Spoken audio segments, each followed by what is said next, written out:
The Gervin game above center in Ypsilanti, Michigan, home of Eastern Michigan Volleyball, as your Bowling Green State University volleyball team seeks their third straight MAC win and only their third MAC match of the 2025 season. Hey, Falcon fans, Ben Korag with Andrew Smith here from the Falcon Media Sports Network on the road this weekend with Bowling Green Volleyball for the preview and recap of today's match against EMU and the same for tomorrow's match in Mount Pleasant against Central Michigan. Go to bgfalconmedia.com and BG_FMSN on Twitter and those places for all BGSU athletics content. Andrew, this is a good matchup, I think, for Bowling Green, an Eastern Michigan team that is 0-2, but certainly could make a MAC tournament run come November, I think. Absolutely. This is a good test for Bowling Green early on in the MAC season here. Eastern Michigan, very strong defensive team going up against a very strong offensive Bowling Green team. So kind of the unstoppable force meets immovable object sort of ordeal here. Eastern Michigan has started the MAC season 0-2, yes, but against strong teams in NIU and Western Michigan. Facing another strong team here in Bowling Green. It's kind of a test for both squads to see where they are so far and see how they'll fare against better competition. Yeah, we'll see how the MAC plays out, especially with the amount of parity that's present. Even in just the first couple of weeks, a 4-set loss to Western Michigan in their first MAC match of the season and a 3-set loss to NIU in their second match of the season. Both of them losses, and Western Michigan actually yesterday, I believe, or was it Ball State beat NIU? Ball State beat one of the two. Ball State beat yesterday. NIU. Western also took a win yesterday. So some parity early in the Mid-American Conference. You mentioned the defense of Eastern Michigan. That's probably their best strength. Hateris Welker is the main one. By far the best blocker on all of the Eagles. But they do have a lot of pin hitters, and a lot of them are very strong blockers as well. Sifke and Mailer, who we'll mention. Stanford, I believe she's going to be out today, actually. We saw her with a brace on her left knee. But they are all above 30 blocks, all of them pin hitters. And you put that with a very strong middle blocker and Hateris Welker, and it's a big blocking front for Eastern Michigan. Yeah, no, it's a very strong blocking team. They're third in the MAC in blocks and also second in digs. Their back row is really what impresses me on a game-to-game basis. They pick up a lot of balls that really they should have no chance in getting and get them back over in three. So it's all about, for Eastern Michigan, really tying it all together would be turning those amazing digs into some sort of attack, because right now they just end up being free balls for the team, and if you give teams like Bowling Green, teams like Ball State free balls, they're just going to turn it into a point. The defense in libero, Srinivazan, second in the MAC in digs, and Sporting Eastern Michigan, who is also second in the MAC in digs as well. One of the best offensive players in the MAC also plays for Eastern Michigan. That's Ava Sifke, second in total points with 245, second in total kills with 207, fourth in total aces with 21, tied with Lauren Hovey, and she's scoring about 4.5 points per set across the entirety of this season. You match that up with Ashley K. Christensen, who's one of the outside hitters as well with Sifke, and Hateris Welker, who's also a pretty good offender as well as a good middle blocker. There's a lot of points spread around this Eastern Michigan roster, which makes you question how they took 2 losses last week, but they're also due for a win. They're a pretty good team to go lossless through 3 matches. They are a very strong team. Sometimes that offense can struggle, but they do have strong hitters when they get them going. We'll see how they fare against this Bowling Green team that obviously has a great front line and a great blocking front court. It'll be a really interesting matchup to see how Eastern Michigan responds. You really want to see them turn their out-of-system play into points, and I would also really like to see them focus on affecting all of the swings that Bowling Green has with their blocking. They tend to get block kills, but they don't typically affect all of the swings from their opponents. So I'd like to see them be very consistent with their blocking, and I think that will put them in a great position to get their first MAC win today. Also notably, Eastern Michigan going from a 6-2 offense or a 2-setter offense last season to a 1-setter offense this season. That's Ashlyn Belcher's doing. She's a transfer from Old Dominion after last season, where she racked up 1,100 kills during her time at Old Dominion. She's got 500 already in her time at Ohio, and you're seeing 2 setters on the team that were the main setters last season and were the setters against Bowling Green in Eastern Michigan's win over Bowling Green last season. But also you see that going into a 1-setter system for for Eastern Michigan, and especially that setter is going to be a big piece in a very poorly out-of-system offense, very poorly executed out-of-system offense for the Eagles as well. Yeah, I wouldn't necessarily describe it as always very poor. It definitely can turn into that in some cases. They against better schools, big opponents like they faced Michigan earlier this year. They were swept by the Wolverines. Their out of system in that game was very poor. But against other MAC teams, it's just at times they go through stretches of they can't seem to get out of certain rotations because they can't play out of system, or a team forces them or traps them into setting one particular person, typically on the outside. But when they're able to spread the wealth, that's when they win, and that's when they start scoring points. 728 kills on the season. That's second in the MAC for Eastern Michigan on the total season, not through conference play, as we've only played 2 matches. But the biggest thing is that blocking. Third in total blocks in the Mid-American Conference. You look to the opponent, which is Bowling Green for Eastern Michigan today, and they are the 3rd least blocked team in the Mid-American Conference. Only 105 total blocks or times that they've been blocked this season, and that puts a big emphasis on Bowling Green's offense in trying to diversify the ball, especially to Avery Hobson, Edita Vaswachik on the left side. You are still going to be playing without Lauren Hovey on the right side, so Jessica Andrews is still going to take that right side spot, and it's going to put a lot of pressure on your middle blockers, Helen Wilford and Kendall Williams again, Andy. And we've seen that both of them are up for the challenge, and that Jessica Andrews is up for the challenge of playing on the right side. None of them seem completely comfortable just yet in their new roles in this team, especially no one's going to seem 100% comfortable with Lauren Hovey out because she is your team leader and your best player, but they have fitted into the roles nicely. They've stepped up. They've played great, especially Helen Wilford, who has just really stepped up her offensive game. She's a great blocker. We've known this. She tries to affect basically every play she's in, but her offensive game got called into question, and I think she has stepped that up as this season has gone along and in the early goings of the MAC season. Yeah, last 3 matches played for Helen Wilford, 20 kills on 32 swings, only 2 errors. She's also had 4 digs and 20 total blocks. Been one of the best players over the last 3 matches for Bowling Green, and she's got an increased role because of Lauren Hovey being out on the right side and Jessica Andrews having to fill in on that right side. Another player that we're going to keep mentioning throughout the early goings of the season because of how influential she's been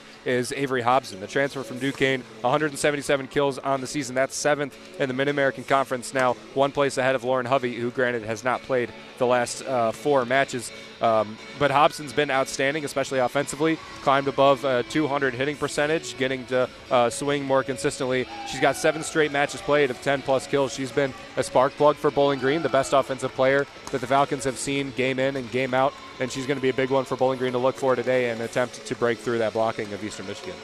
Bowling Green was really looking for somebody on the outside to replace the consistency of Mia Tyler, who graduated last year, and to have Avery Hobson come in and really not miss a beat and fill that role nicely. It's a real luxury to have. She has solidified herself as the #1 hitter on the outside, and she has solidified herself as that consistent hitter that Amanda Otten and this Bowling Green team can just turn to whenever they're in a pinch. They can just look to her whenever they need to get them a point. Talking about consistency as well, the back line of Bowling Green, I think, has been one of the brightest spots for the Falcons this season, especially Sydney Hernandez and Avery Anders. Hard to believe Anders didn't even play the first 2 matches, but she's got her chance, and she's stepped up in a very big way. The serving and the backline defense may be the most impressive portion, especially considering, Bowling Green's got Madia Tabak, who stepped into one of the last 2 matches and got 4 aces in one of her first set played and first match played of the season. So there's a lot of different players that can affect the game positively, and especially on the back row for Bowling Green. Yes, absolutely, Ben. It's very similar to last season with Avery Anders. She didn't get her chance to start right away, but when she got it, she took hold, and she was a starter for basically the entirety of last season. And it's the same sort of thing. She didn't get the start in those first 2 matches, but ever since they put her in for more defense in the back line, she has just done so well that there is no reason to take her out because she is performing so well.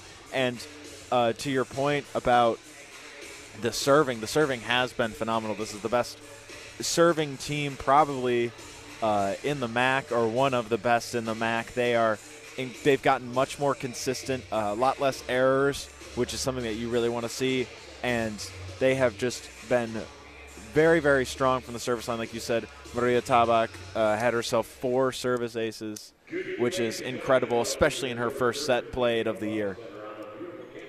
Bowling Green and Eastern Michigan set to face off in just a few moments. Bowling Green won 6 straight Mid-American Conference games before their first loss in 2024. The 2-0 Falcons take on the 0-2 Eagles next on WBGU 88.1 FM.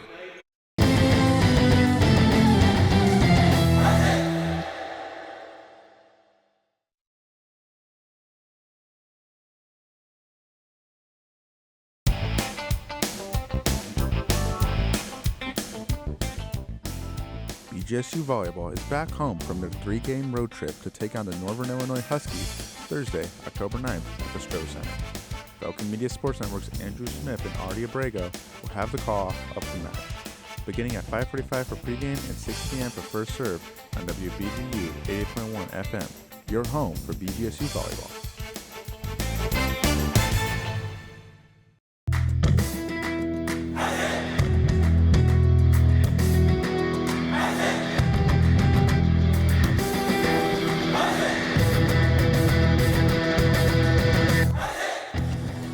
Ever wanted to hear what a BGSU coach or player says after a game? Head over to the BG Falcon Media YouTube channel to watch post-game press conferences for all BGSU home volleyball, soccer, football, hockey, and basketball games.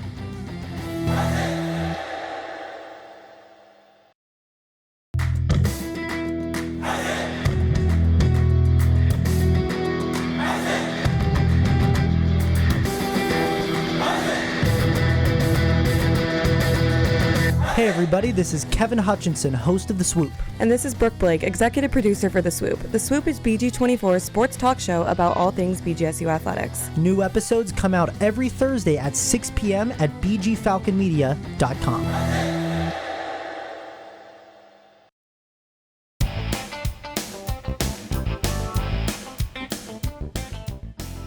BGSU Volleyball heads 30 minutes north of I-75 to battle their rivals, the Toledo Rockets, on Tuesday, October 7th. Falcon Media Sports Network's Ben Korak and Andrew Smith will have the call of the highly anticipated matchup, beginning at 5:45 for pregame and 6 p.m. for the first serve on WBGU 88.1 FM, your home for BGSU Volleyball.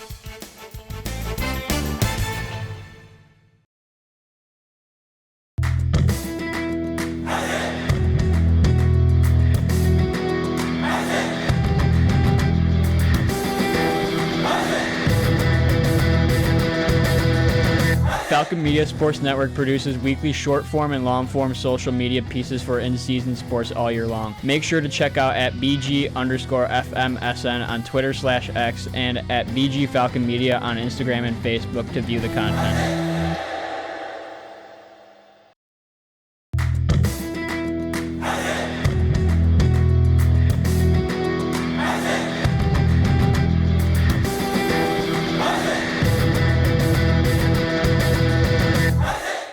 If you ever miss the Zig Zone on Sundays from 4 to 6 p.m. on WBGU 88.1 FM, or just want to re-listen to the program, each show is posted in full on bgfalconmedia.com with timestamps so you can skip ahead to your favorite part.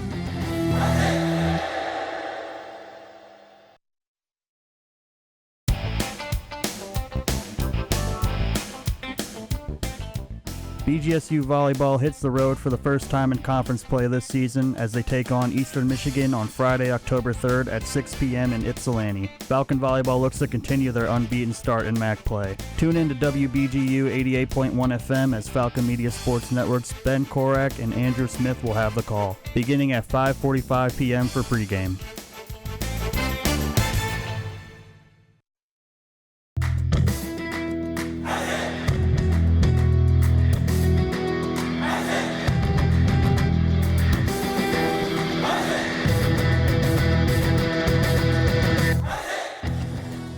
Are you a fan of BG Falcon Media and the Falcon Media Sports Network? You can show your support for BGSU student media by donating at the bottom of the page of stories on bgfalconmedia.com.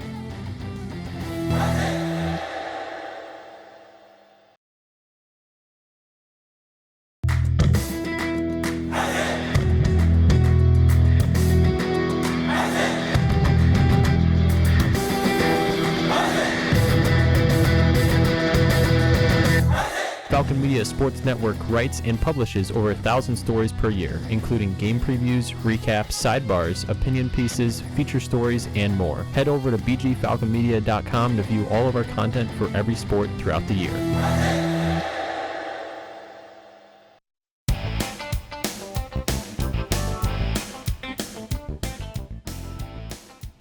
Falcon Volleyball stays on the road as they continue MAC play against Central Michigan on Saturday, October 4th. Make sure to tune in to Ben Korak and Andrew Smith on the call, beginning at 3:45 p.m. for pregame and 4 p.m. for first serve. Only on WBGU 88.1 FM, your home for BGSU Volleyball.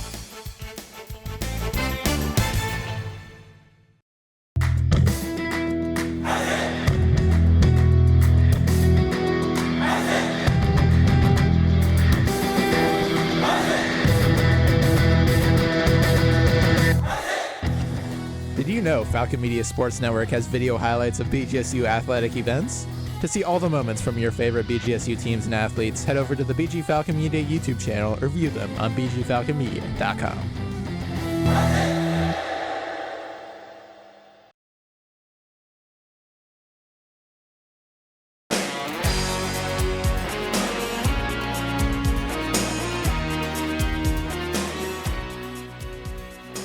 Falcon men's cross country looks to get back on track after a rocky start to their 2025 campaign in the Paul Short Run at Goodman Campus Cross Country Course in Bethlehem, Pennsylvania on Friday, October 3rd. Check out bgfalconmedia.com, where Falcon Media Sports Network's Foster Rostai will have a recap of the event.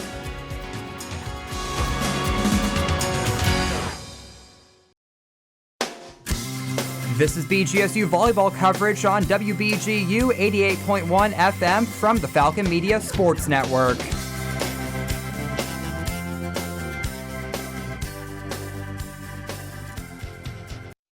You are listening to Falcon Media Sports Network coverage on WBGU 88.1 FM in Bowling Green, Ohio. Welcome back to Ypsilanti, Michigan, and the George Gervin Game Above Center. Ben Clark here with Andrew Smith from the Falcon Media Sports Network, preparing for Eastern Michigan versus Bowling Green in the third Mid-American Conference match of the season for Bowling Green. Andrew has the starting lineup for the Eastern Michigan Eagles. Yes, Ben, from Sunbury, Ohio. Hatteras Welker at the middle blocker position, standing at 6'2".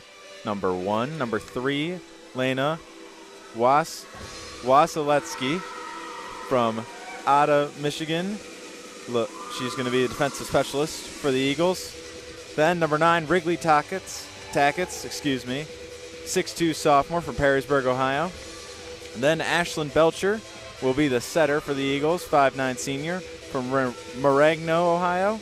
Then there's Ava Sifke, number 15, 6'1" junior from Cincinnati. And then there's Sarabi Srinivasan, starting at the libero position, 5'10" junior from Dublin, Ohio. And finally, Taylor Mailer.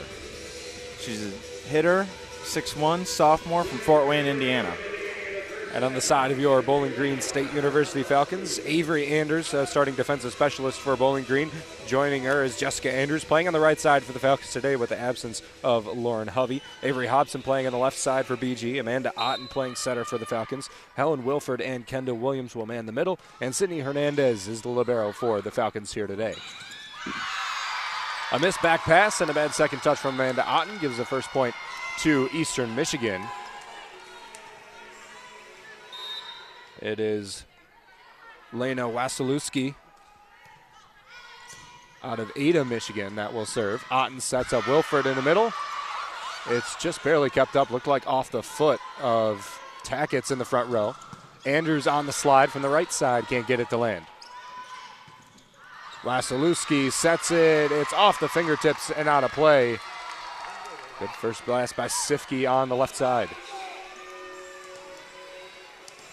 I think Coach Del Piombo might look to challenge this right off the bat, not believing a Bowling Green player to have touched that. So she decides against it. Yep. Wasilewski serves again. Anders overpasses it back into Eastern Michigan court. Belcher sets it up for the first time. Sifke looks to dump it in, and Amanda Otten keeps it up.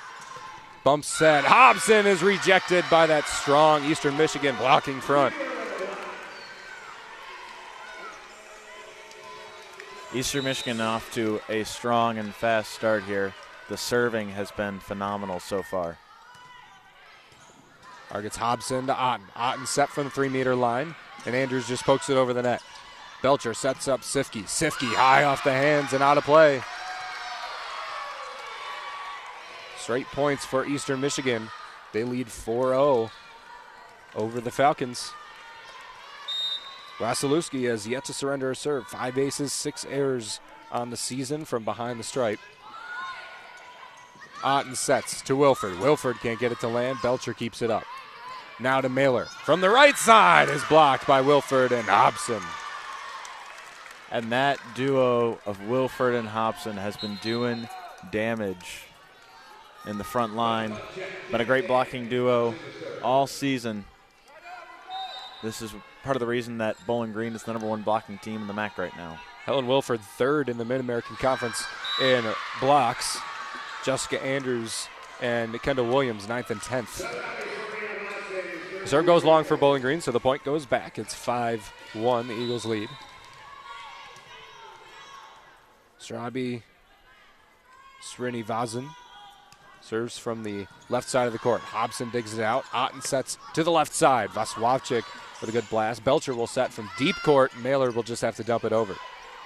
Now Otten centers it back up. Andrews knocks it down from the right side. A big swing by Jessica Andrews.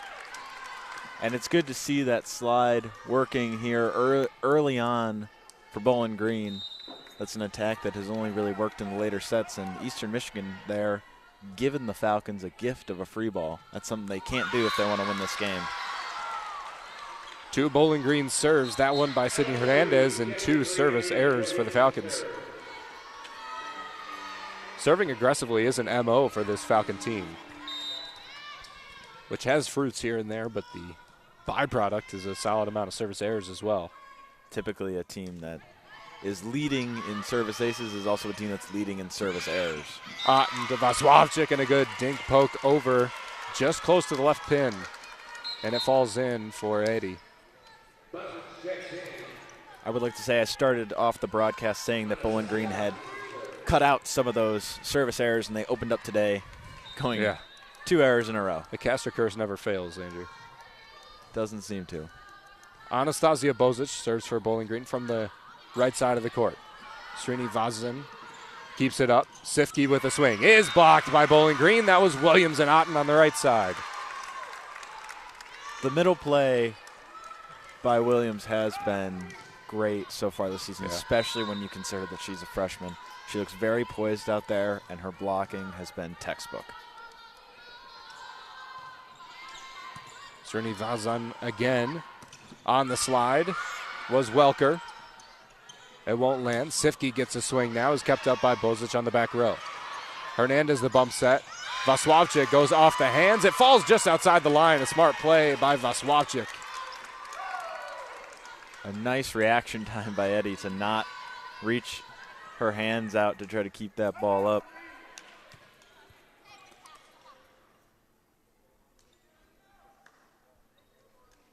Bozic back to serve. She's been a very consistent server when she's checked into the game for the Falcons. Looked like she had to take off some jewelry there. Is definitely somebody that checks into the game quite a lot, but only 2 aces and 6 errors on the season.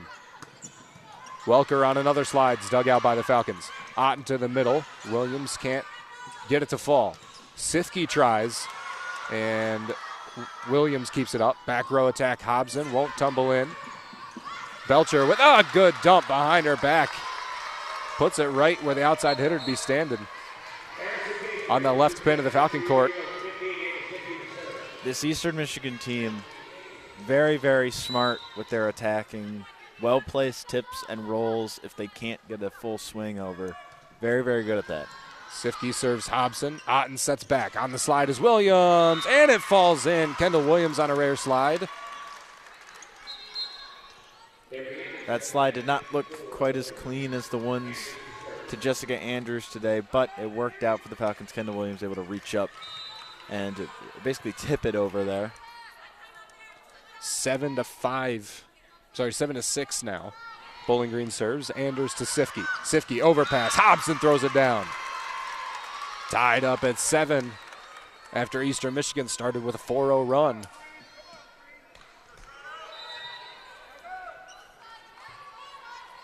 Anders serves again, left side of the court. Highlighted her a bit in the pregame and how good she's been. 58 digs, 14 reception errors so far this season, as there's a attacking error from the left side by Eastern Michigan. But last season, 148 digs for Anders and 40 reception errors. So she's on a better pace with a better reception percentage this year. Yeah, she seems much more comfortable and much more consistent this season. To me, it would seem that that transition from freshman to sophomore year has meant just spending the extra hours and putting in the extra work to just get better about positioning and about consistency. Service error by Anders ties it up at 8. Hobson with a big swing now, overpassed by the back row of Eastern Michigan. That was Sifke who couldn't pry it off the boards. And that's a great swing there from Avery Hobson. You know, that's why the Falcons continue to turn to her this season. Just a very reliable hitter. Kendall Williams tapes her serve, still gets it over. Sifke back throw attack, and dug out perfectly by Anders. Now knocked back over, luckily, by EMU. Hobson tries, puts it wide of the side court. She's had to bump it over. That was an odd flurry of plays back and forth by Eastern Michigan and Bowling Green. Bit of a miscommunication, I think, there between Otten and her hitters. There was nobody there to swing on her set, and Hobson just kind of had to bump it over, and it went out of bounds. Bozich takes it out. Otten sets it up. Hobson throws it down. No miscommunication there. No. Eastern Michigan, though, is getting hands on a lot of these BG attacks. You have to think that as the game goes on, they're going to be able to pick some of these up and hopefully be able to turn them into offense. Belcher sets back to Mailer. Mailer off the block and out of play. They're utilizing the blocking of Bowling Green. You also have to think Eastern Michigan is the third best blocking team in the Mid-American Conference. Third in blocks allowed as well, which is the good third. Third least amount of total blocks given up. The Falcons are the second most blocked team in the Mid-American Conference, but also are the second best blocking team in the MAC. Otten to Hobson. Oh, what a big swing by Avery Hobson. Avery Anders digs it out. Otten sets up Hobson again. Tips it in. Srini Vazan on the back row keeps it up. Sifke again. Hernandez digs it out. High energy point here from the Falcons and the Eagles. Hobson top spins it over. Belcher sets back to Mailer. Mailer puts it wide of the side court, and BG takes the point and the lead 11-10. And that defense by both teams there was really, really well done. Especially Eastern Michigan, some of those digs were phenomenal, but their ability to turn that defense into offense just hasn't been there so far this season, and Mailer's just misses the line there. Belcher sets up the middle. That's Wrigley Tackets, the sophomore middle blocker out of Perrysburg, Ohio. You recognize the name. Her brother TJ Tackets plays baseball for Bowling Green, one of the better players on the team now.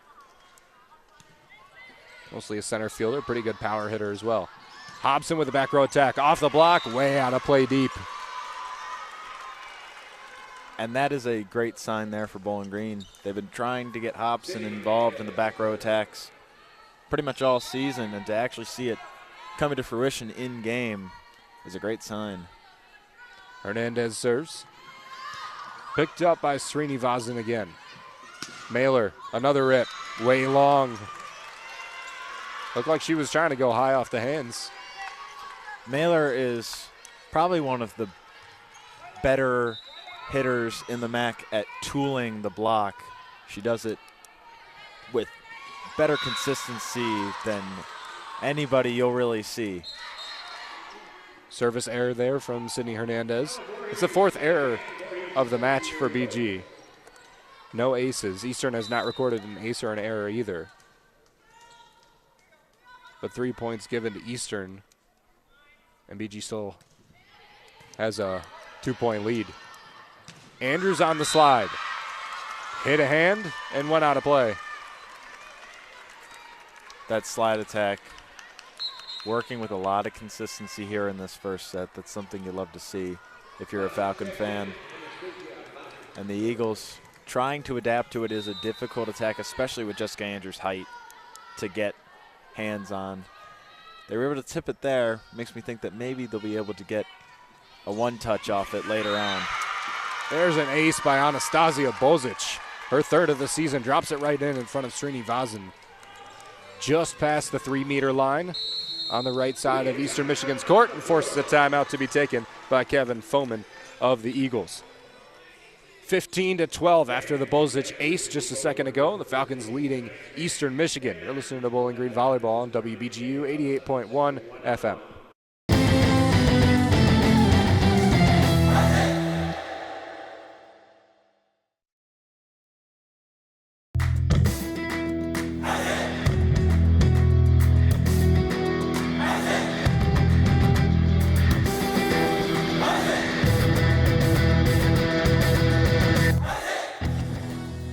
Are you a fan of BG Falcon Media and the Falcon Media Sports Network? You can show your support for BGSU student media by donating at the bottom of the page of stories on bgfalconmedia.com.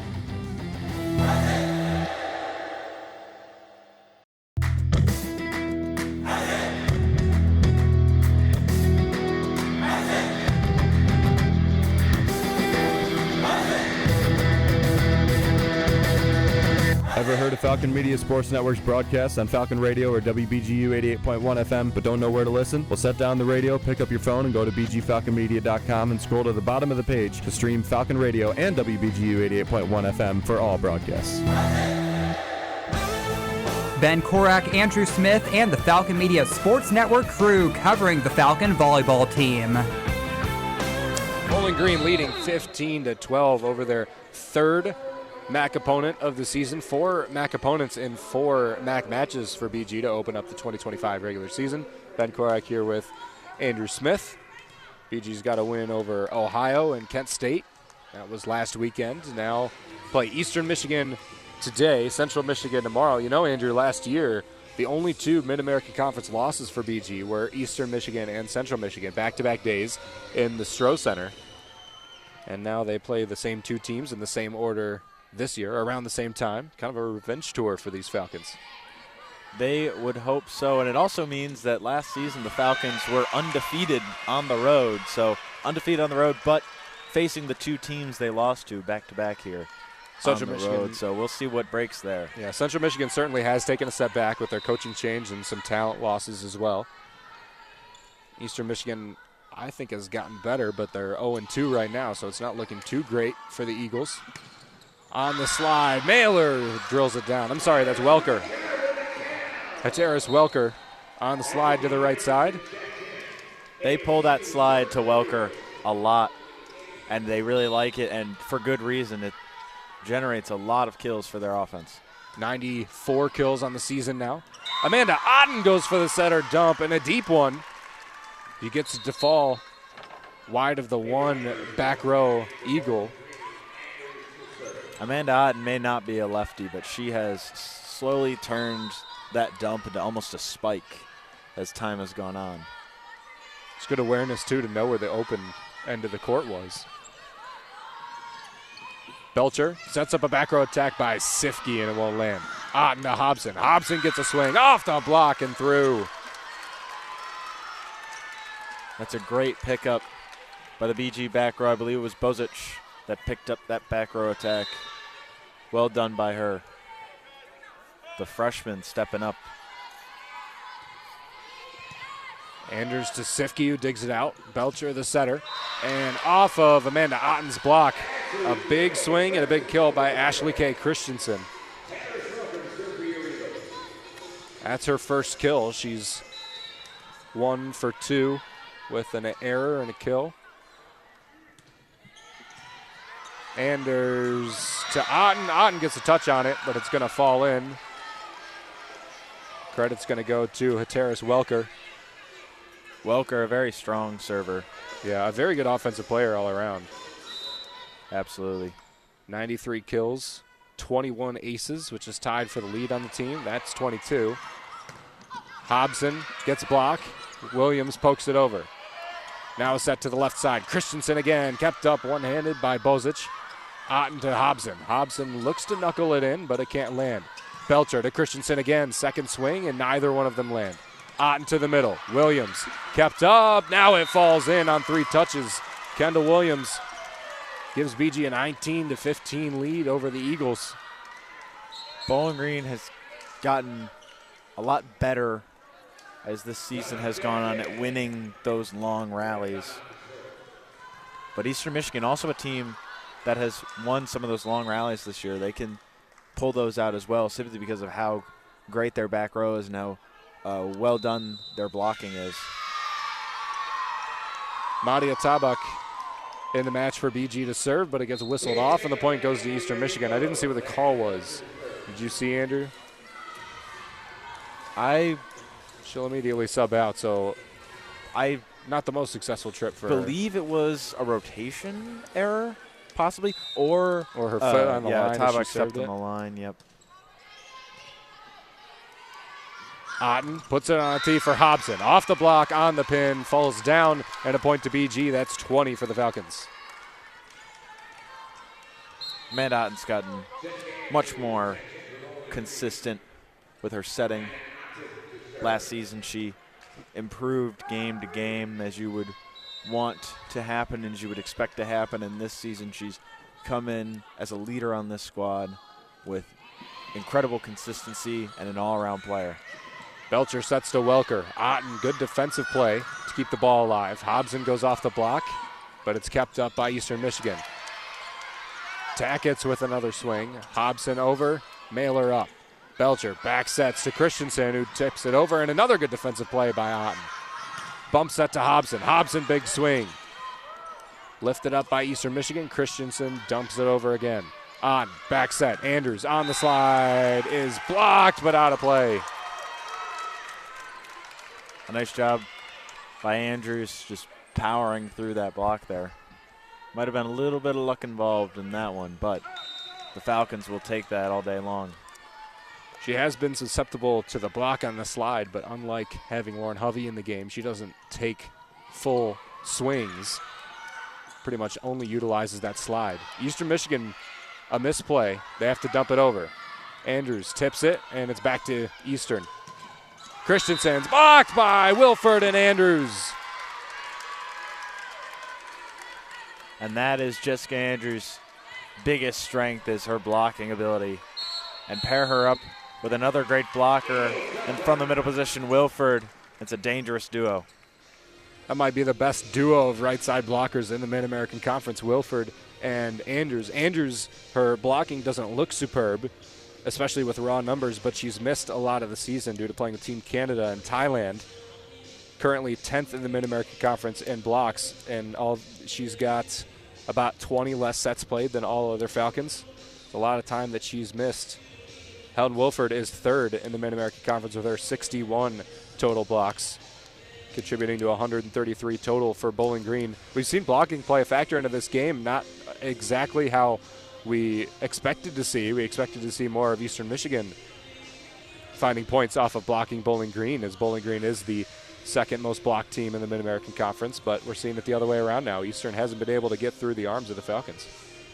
Well, a lot of that is due to the fact that the Falcons did play a very high level of competition in non-conference play. I feel like that has hurt them in the getting blocked department of play, for lack of a better word. But the Eagles will bounce back. They, like many teams in volleyball, and I'd say probably most, if not all teams in the MAC, do read blocking, which just means that they're waiting for the ball to go up before they run over and try to set up to block it. And read blocking is something that gets better as the game goes on. So they've already adjusted a little bit to that slide attack. They were able to block it down, just not on the correct side of the court. So they'll adjust and be able to block this BG offense more as the game goes on. Eastern Michigan's head coach, Kevin Foman, takes the timeout. We're out of it now. Eastern gets the ball back. Christensen with a big swing. It's touched by 2 Eagles, and another block by that right side of Bowling Green. Wilford and Anders locking it down for the Falcons. If I were the Eagles, I would stay away from their left side of the court right now because that is a difficult duo to get by. 23-16, Bowling Green lead. Tackett's with a rip. She did find the hands, and it's out of play, unserviceable for BG. So 23-17 ends the 4-0 scoring run for Bowling Green.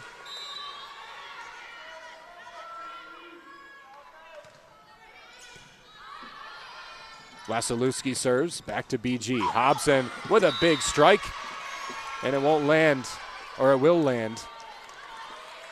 That back row also having a difficult time with the left side swings from the orange and brown, especially Avery Hobson. That ball almost took me out there. That was right at me. Sifke swings from the left side, blocked again, but it hits the pin. And these Eagles, like I said before about Mailer, but this whole roster, all of the hitters very, very good at tooling the block. Just taking what the blockers give them, tooling it off there, and taking points that way. Very smart hitters on this Eastern Michigan team. Srinivasan serves. Otten sets up Wilford. Wilford perfectly in the corner, and Bowling Green takes the first set, 25-18. Falcons lead 1-0 here in the George Gervin Center here in Ypsilanti, Michigan. You're listening to the Bowling Green Volleyball on WBGU 88.1 FM.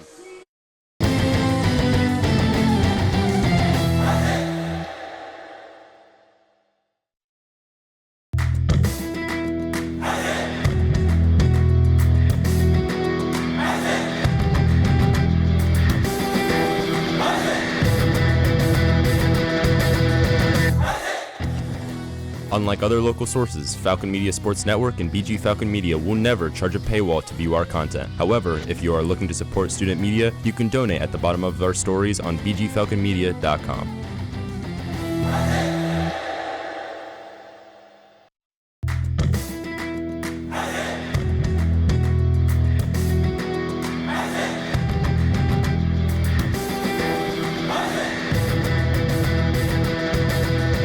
Ever heard of Falcon Media Sports Network's broadcast on Falcon Radio or WBGU 88.1 FM but don't know where to listen? Well, set down the radio, pick up your phone, and go to bgfalconmedia.com and scroll to the bottom of the page to stream Falcon Radio and WBGU 88.1 FM for all broadcasts.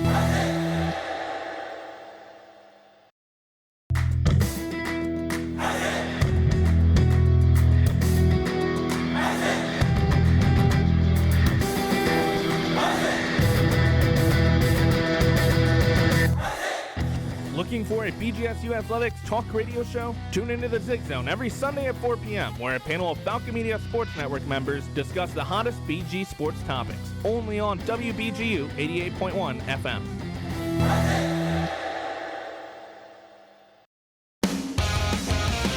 Now back to more Falcon volleyball coverage on WBGU 88.1 FM.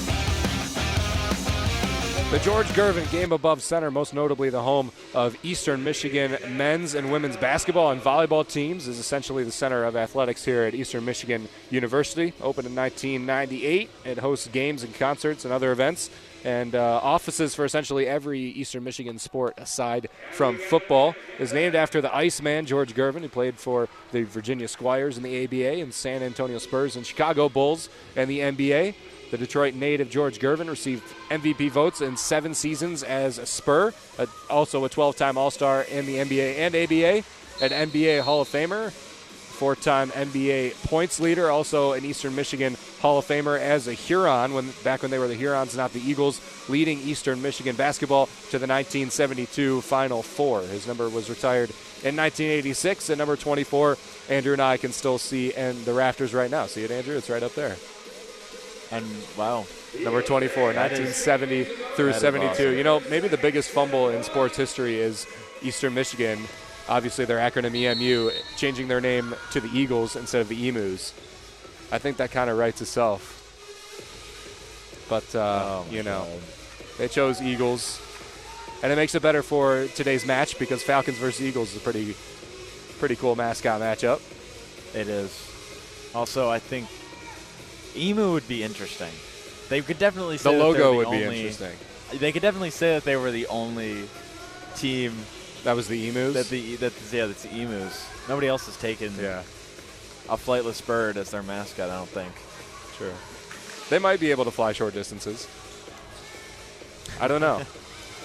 They can run really fast. I know that. That's true.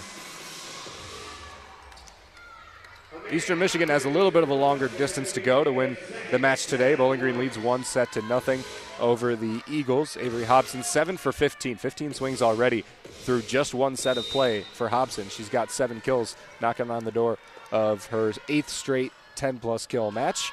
Jessica Andrews, 3 for 6, no errors. Kendall Williams, 2 for 4, no errors. Edita Vaswapchik, 2 for 3, no errors. A 361 hitting percentage for Bowling Green through one set. And the first point of set number 2 goes long, and the Falcons take the first point.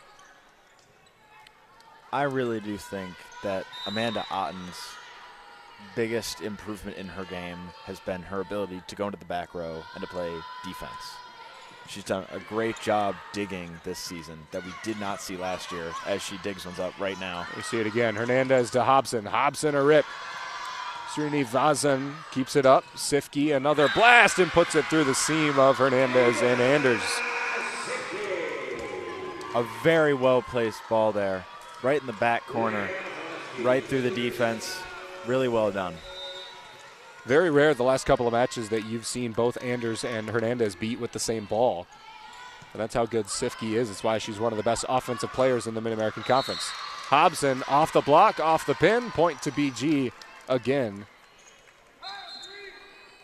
Like I said earlier, Sifke is just, not only can she be a powerful hitter that just forces her way through the block, tools the block, she can also be a very smart hitter. And right there, that was a very smart hit, finding that back corner. Junior out of Cincinnati, attended St. Ursuline Academy. There's Helen Wilford in the middle. And there's another point to Bowling Green on a block. 6th total block of the match for Bowling Green. That was one of the better blocks that Helen Wilford has had this season. Straight back down. Belcher sets up Mailer. Mailer looks to go back corner, and a good save by Hernandez, jumping over her head. Belcher sets the middle. Gutierrez Welker can't get it to land. Wilford looks to go off the block, but puts it just wide of the sideline away from the benches.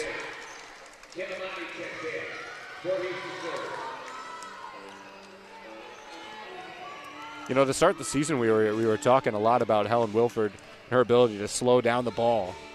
But as the season has progressed, she started to get more solo blocks and more just straight rejections intertwined into her repertoire that, you know, there is a use for slowing down the ball, but part of the block kill. Such strong blocking of last season was Mattil and Andrews being so good at the block kill. Yes. The block kill looks a lot cooler, but Wilford's gotten a little more flashy about it, but I think what's really appealing to her and really appealing to the coaching staff about her is that she does all of the dirty work. And make no mistake, despite the fact that she's getting the flashy block kills, now she's spending a lot more time in the middle position, she's still doing the dirty work. And needless to say, it's nice to take a point right off the block instead of, you know, making your hitters make a play as well. Absolutely. There's a big swing by Welker. It's off the fingertips. Looked like it landed long, but it hit the fingertips of Bowling Green anyway. Just before that as well, Jessica Andrews with another kill. 4 for 7 now for the middle blocker. And 2 of the 3 leading scorers for Bowling Green are combined 6 for 11. That's Williams and Andrews. And the other middle blocker, Helen Wilford, contributes a kill and also 4 total blocks. Yeah, you know, I mean, we're talking a lot about the BG blockers, and then they are fantastic, but we've also discussed how great the Eastern Michigan team is at blocking as well. Welker being one of those players. Yeah. She really does it all for the Eagles. She can hit really consistently, and she also has those blocking numbers to back it up on defense. Blocking's been kind of quiet for Eastern Michigan. No blocks from Welker so far, although most assuredly she will add to that as the match progresses. Wrigley Tackett has been the leading blocker for Eastern Michigan with 2 total blocks. Taylor Mailer has 1 with her 1 kill as well. This is a challenge that's related to the block. Bowling Green's Alex Del Piombo challenging that it did not hit one of the blockers' hands of Bowling Green. This is an Eastern Michigan team that, like, we're looking at this and they're not, they dropped the first set.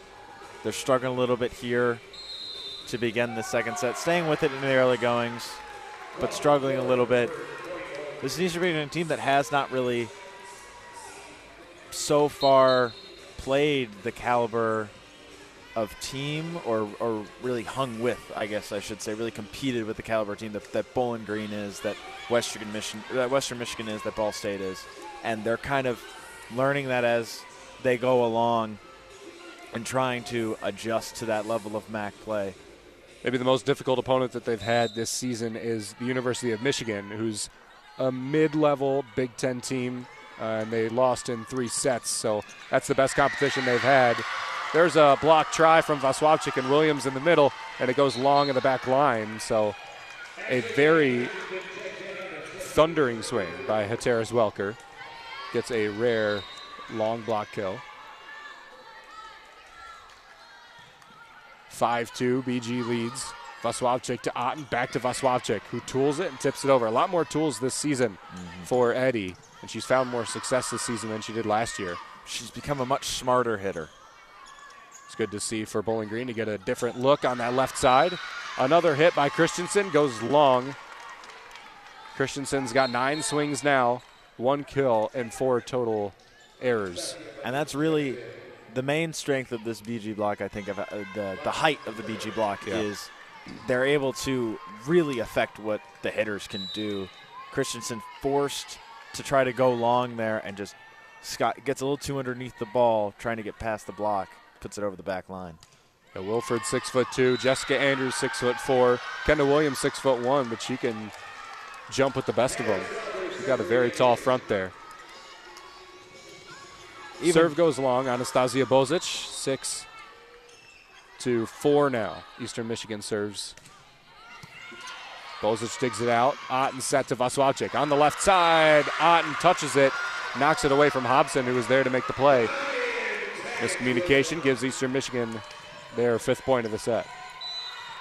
Very well done there by the Eagles, but also I'm very satisfied with how much of an improvement the back row of BG has done with serve receive.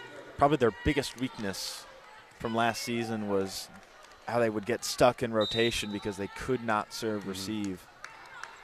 And really it's made Amanda Otten better because she's getting a lot more settable balls off the serve.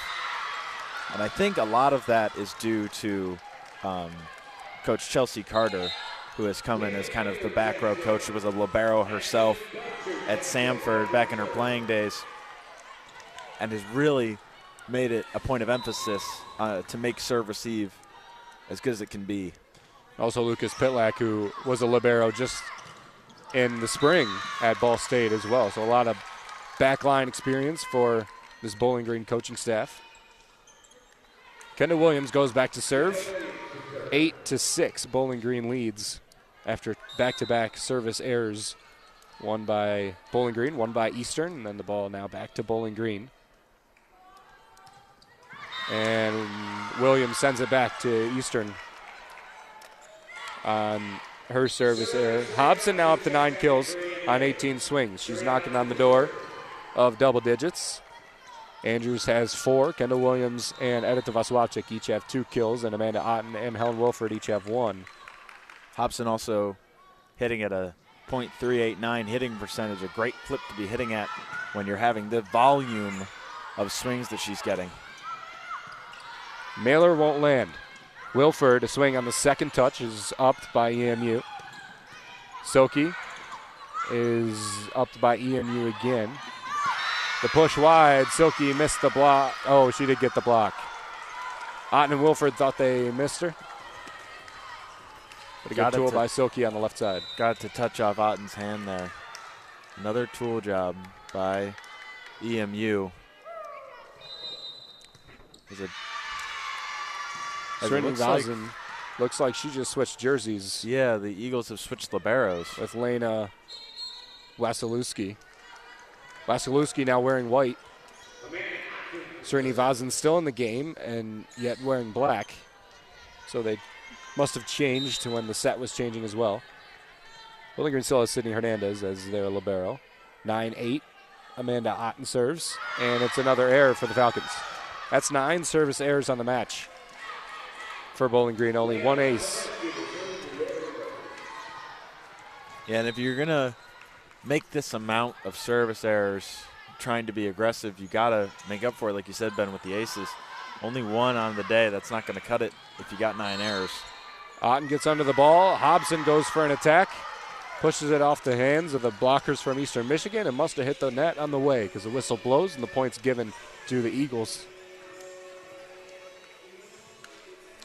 10-9 now, Eastern Michigan given a lead. Wasilewski, the libero, now serves. Anders digs it out. Otten set to the middle. Wilford's blocked. Wilford's second touch attack, and it falls in on 3 touches by Eastern Michigan. Well done there by Wilford, recognizing, and she had to react fast and just get that ball back over the net. But they weren't going to get a better opportunity and just swinging on it. This is twice now that she's just gone right at it on the second. And Didn't even try and set. I like that she's being aggressive. She doesn't typically get too aggressive on her attacks. And the fact that she is a good sign. My gosh, a thundering swing by Silky. Just a very quick hitter. Very fast attack there. Gave no time for BG to have any sort of reaction to it. When this Eagles team ends up in system, that's what it turns into. Quick attacks that just no time to react to. Ella Voorhees serves for Eastern Michigan, a setter and a defensive specialist as well. Was one of the main setters last season in a 2-setter system. Andrews gets a block there, but it's wide. So Eastern takes 2 in a row, 12-10. They lead BG. So the Falcon blocking is stumbling a little bit and some momentum for Eastern Michigan, especially after that Sifke attack. Hobson digs it out, perfect to Otten, perfect to Andrews. Andrews off the block and down. Perfect all around for BG. A very well done point by the Falcons there. Receive, set, and kill. Can't get more textbook than that. Solid blocking try as well by the Eagles, but just a step too far away from the net. Voorhees sets it up, an ex-setter, that's what you want, and there's a block by Kendall Williams. The freshman has strong hands on both her attacking and her blocking. Stifles that attempt there by the Eagles. Hernandez tapes it and doesn't get it over the net, so it'll turn the ball back over to Eastern. 13-12, the Eagles lead Bowling Green. Trail 1-0, 25-18 the score of the first set for the Falcons. Ava Sifke up to 7 kills on 17 attempts, 3 errors, and a .235 hitting percentage. The best attacker for Eastern Michigan. Andrews, another slide and another kill. 6 for 11 now.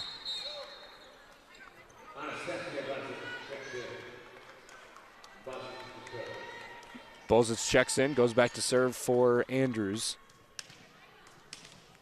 Just an impressive offensive output for BG over the last 4 or 5 matches, considering they are right now 4-0 without Lauren Hovey in the lineup, who is arguably the best player in the MAC when she's on the floor. There's a right side attack from Sifke. Was the best. The block falls in. Hovey was the best player in the MAC Yeah. a season ago, 2024, MAC Player of the Year, and BG somehow able to really not miss a beat with her out of the lineup. Bozic bump set. Vaswavchik a blast is blocked. BG gets the ball back. Otten on an attack on the second touch is kept up by Eastern Michigan, and they reclaim the point.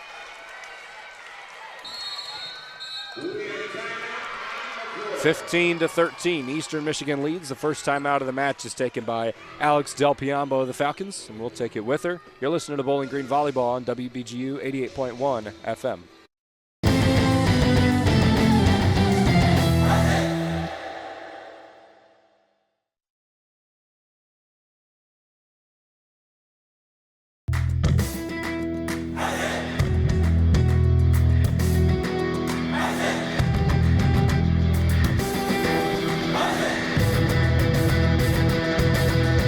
Ever heard of Falcon Media Sports Network's broadcast on Falcon Radio or WBGU 88.1 FM but don't know where to listen? Well, set down the radio, pick up your phone, and go to bgfalconmedia.com and scroll to the bottom of the page to stream Falcon Radio and WBGU 88.1 FM for all broadcasts.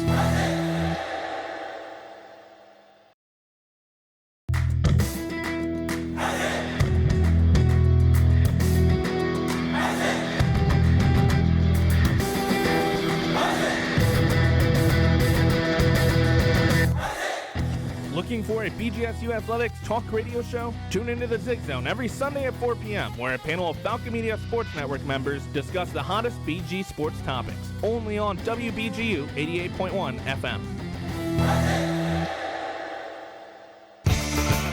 Check out more coverage from the Falcon Media Sports Network on X at BG_FMSN. Service from Eastern Michigan, 15-13. EMU leads BG. Ben Korak here with Andrew Smith from the Falcon Media Sports Network. For all BGSU sports news and updates, go to bgfalconmedia.com and BG_FMSN on Twitter. Make sure to tune in to the Zig Zone every Sunday at 4 p.m., where Falcon Media Sports Network analysts will talk about everything going on in Bowling Green athletics, including volleyball, football, and both men's and women's soccers. Vaswavchik just hit a lethal ball and put it right in front of Ella Voorhees, bringing the Bowling Green Falcons within one of Eastern Michigan. Vukovic can absolutely pull that one out of the bag at times. Just a killer line shot that she has. Anders dug out. Voorhees sets up Christensen's, blocked by Otten, but wide of the sideline. Good block on the right side by Amanda Otten. Thought she had it. Otten and Williams extremely upset that they did not pull off that block kill there. Would have been a phenomenal play there. Anders digs it out. Otten sets it up on the quick to Williams. Puts it wide. 17-14 Eastern Michigan leads, and another timeout must be taken by Alex Del Piombo. Bowling Green now faltering a little bit with the offense, especially a couple of attacking errors. 7 for 20 with 4 errors for Bowling Green, 8 for 20 and 5 errors for Eastern Michigan. So they've just been slightly better in attack percentage. But you pair that with 10 service errors for BG and 2 for Eastern Michigan. That's a lot of points that Bowling Green has given up to the Eagles. Yeah, Ben, I mean, this BG squad really struggling with the serves today, and you run that risk when you're trying to be constantly on the attacking with an attacking mindset when you're serving. But 10 service errors, not even through 2 sets, is not a mark you ever want to reach. It's not, you don't want to reach 10 service errors during the match, period, let alone through less than 2 sets. But the Falcons, I think, can bounce back. I think probably the main message from Del Piombo and the coaching staff is to just calm down, take a breath, really focus on cleaning up those mistakes and going back out there, and they can get back in this set in a hurry. Eastern Michigan, though, a very strong team, and a team that is not too quick to let go of a lead like this, 3-point lead here as we get into the latter part of this second set. Also seeing some switches in Eastern Michigan. We've seen Ella Voorhees, who was part of the 2-setter system last season for EMU, now in the game as a full-time setter as of the last couple of points.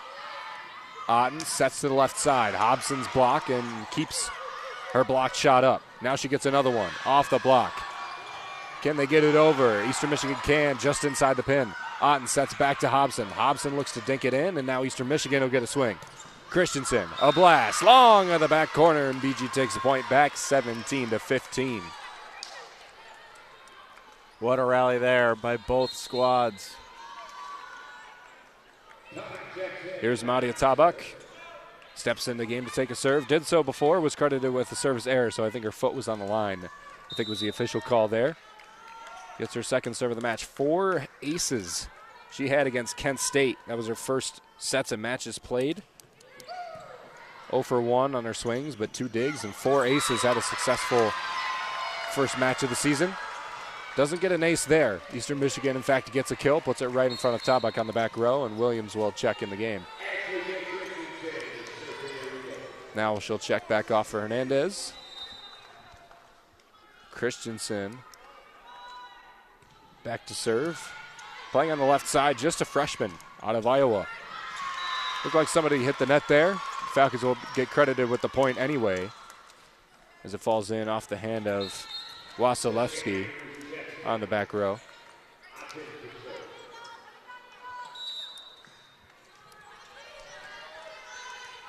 Belcher back in the match for Eastern Michigan. Otten, fellow setter, just on the other side of the floor to serve.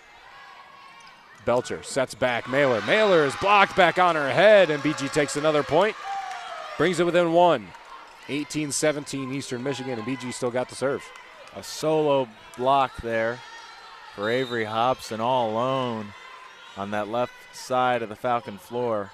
Well done by her, keeping her composure alone and blocking that ball. Starting to see some of the serving frustration set in. Amanda Otten taking an error there. That's 11 service errors and 1 ace for BG. Compare that to Eastern Michigan's 1 ace and 2 service errors. Yes, Eastern Michigan been very, very smart and very, very consistent with their serving. Otten sets back. Andrews dinks it over. 3 touches. Eastern gets it back. Now gets it back over. Otten to Andrews. Andrews is blocked by Sifke. Nice play solo in the middle to reject the Falcon right side. And I just talked about it. Hobson's solo block. That one might have been better by Sifke. Nice job by her with a height difference and everything else. And stuffing Jessica Andrews. Otten sets forward, left side, Hobson. Hobson can't find hands, puts it long. 21-17, Eastern Michigan leads by 4.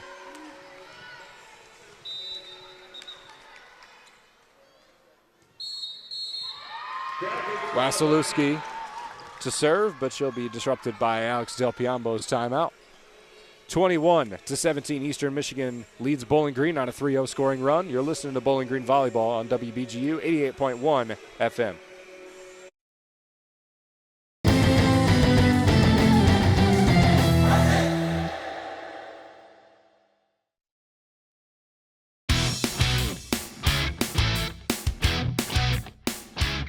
BGSU men's soccer travels to Cleveland, Ohio to face the Cleveland State Vikings on Tuesday, October 7th at CSU's Krensler Field. The Orange and Brown last faced Cleveland State in 2023 when the Falcons won 3-2 at Cochran Stadium. Check BGFalconMedia.com following the match to read the recap from Falcon Media Sports Network's Lucas Kleinmeyer and additional content.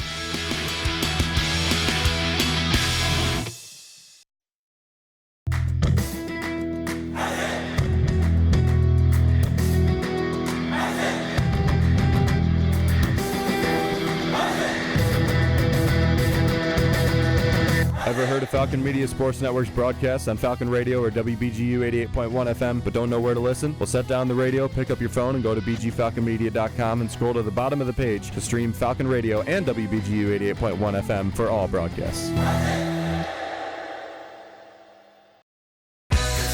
You are listening to Falcon Volleyball on WBGU 88.1 FM. Timeout taken by Alex Del Piombo of Bowling Green. Across the bench from Kevin Foman of Eastern Michigan in his 3rd season as the head coach of Eastern. Also was a head coach at Ashland from 18 to 22. Assistant coach at Mary's of Washington right before that. Andrews on the slide, knocks it down, throws it through the arms of Mailer. And that's the perfect thing to get when coming out of a timeout like that, is just get a quick 1-2-3 play and a nice slide attack there. Otten to Andrews. That's been clicking all day today. Hobson serves. Vasilewski sets up Sifke. Sifke is blocked. It's up in the air and dumped over by Bowling Green. It looked like it might have hit the face of one of the Falcons.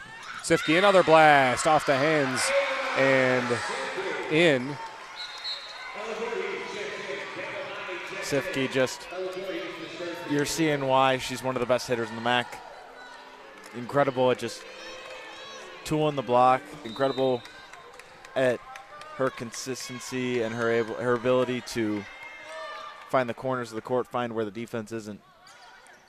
22-18, Bowling Green at risk of dropping the second set, and Andrews dumps it over. Free play for Eastern Michigan. Voorhees sets up Sifke. Sifke again is blocked by Bowling Green. Ball back to Sifke. Sifke, another rib. Hernandez jumps to try and make the dig high in the air, but it'll fall deep out of play. 23-18. And Sydney Hernandez, the one going to try to make that play, but that, with Avery Hobson in middle back, that is her ball to get.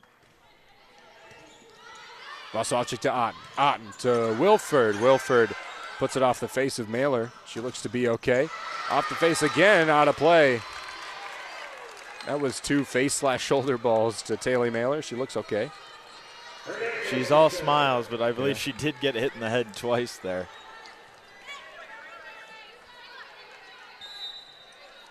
Hernandez serves left side of the Bowling Green court. Knuckles it in. Vasilewski is pounded back down by Wasowczyk on the overpass. BG gets to serve again. Eastern Michigan looking for a reach there by Wakłacik. Doesn't look like they're going to get it, though. No, she didn't reach over. It was very I could have close. seen a net violation. The net did bump a little bit, but it's hard to tell from our angle whether it's the ball or the hand. Hernandez is served, dug out again. Voorhees sets Sifke. Sifke's automatic. Powerful swing, puts it through the seam and makes it set point for Eastern Michigan, 24-20. Sifke keeps hitting that lane between Hernandez and Hobson. You wonder if Hobson should take a step over and try to block her ability to go to that corner. Otten to Williams. Williams gets blocked, and that's the set for Eastern Michigan. Ties it up 1-all, 25-18. BG wins the first, and 25-20. Eastern Michigan wins the second. We head to the third set here at the George Gervin Game Above Center. You're listening to Bowling Green Volleyball on WBGU 88.1 FM.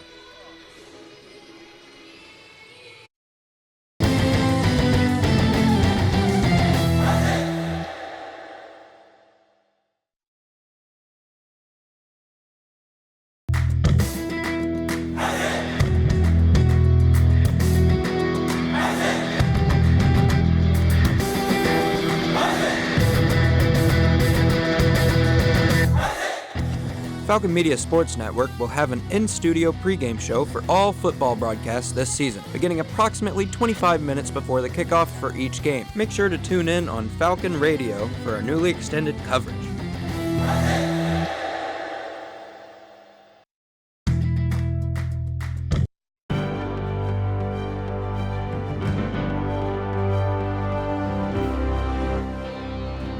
On November 15th, 2024, BGSU Hockey defeated St. Thomas in a shootout, courtesy of a game winner by defenseman Jack Blake. Falcon Media Sports Network's voice of Falcon Hockey, Ben Korak, had the call of the moment on WBGU 88.1 FM. And Jack Blake, for all the glory, trying to put this one away. With the puck, taking it around, far side wheel, working in with the shot, and he fills it! Jack Blake with the shootout winner! First time in the lineup this season, and Jack Blake is the hero as Bowling Green mobs him. This has been a Falcon Media Sports Network featured call.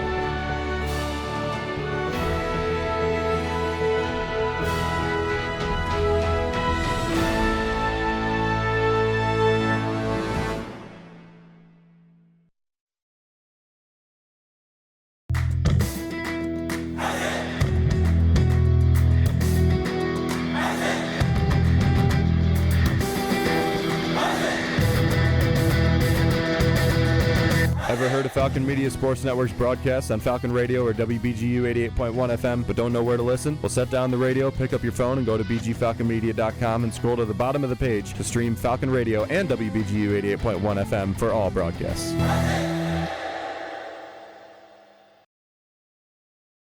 You are listening to Falcon Media Sports Network coverage on WBGU 88.1 FM in Bowling Green, Ohio.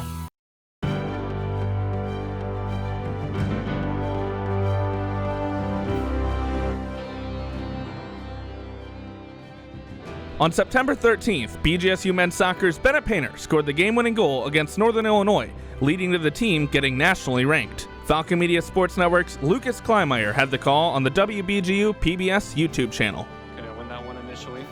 Head up again. Wins the second one, however. Back to lane, back to Painter. That one's blocked, gets it back. Painter!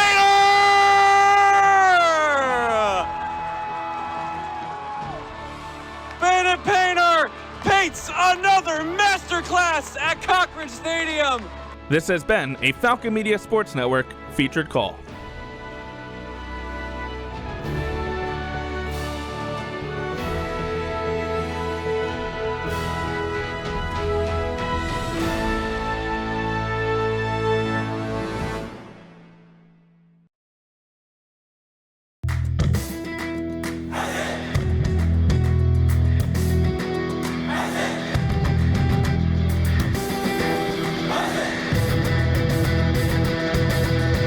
Ever heard of Falcon Media Sports Network's broadcast on Falcon Radio or WBGU 88.1 FM but don't know where to listen? Well, set down the radio, pick up your phone, and go to bgfalconmedia.com and scroll to the bottom of the page to stream Falcon Radio and WBGU 88.1 FM for all broadcasts.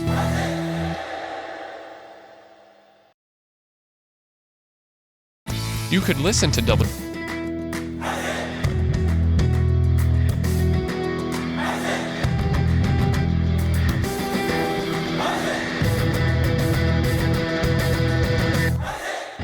Looking for a BGSU Athletics talk radio show? Tune into the Zig Zone every Sunday at 4 p.m., where a panel of Falcon Media Sports Network members discuss the hottest BG sports topics, only on WBGU 88.1 FM.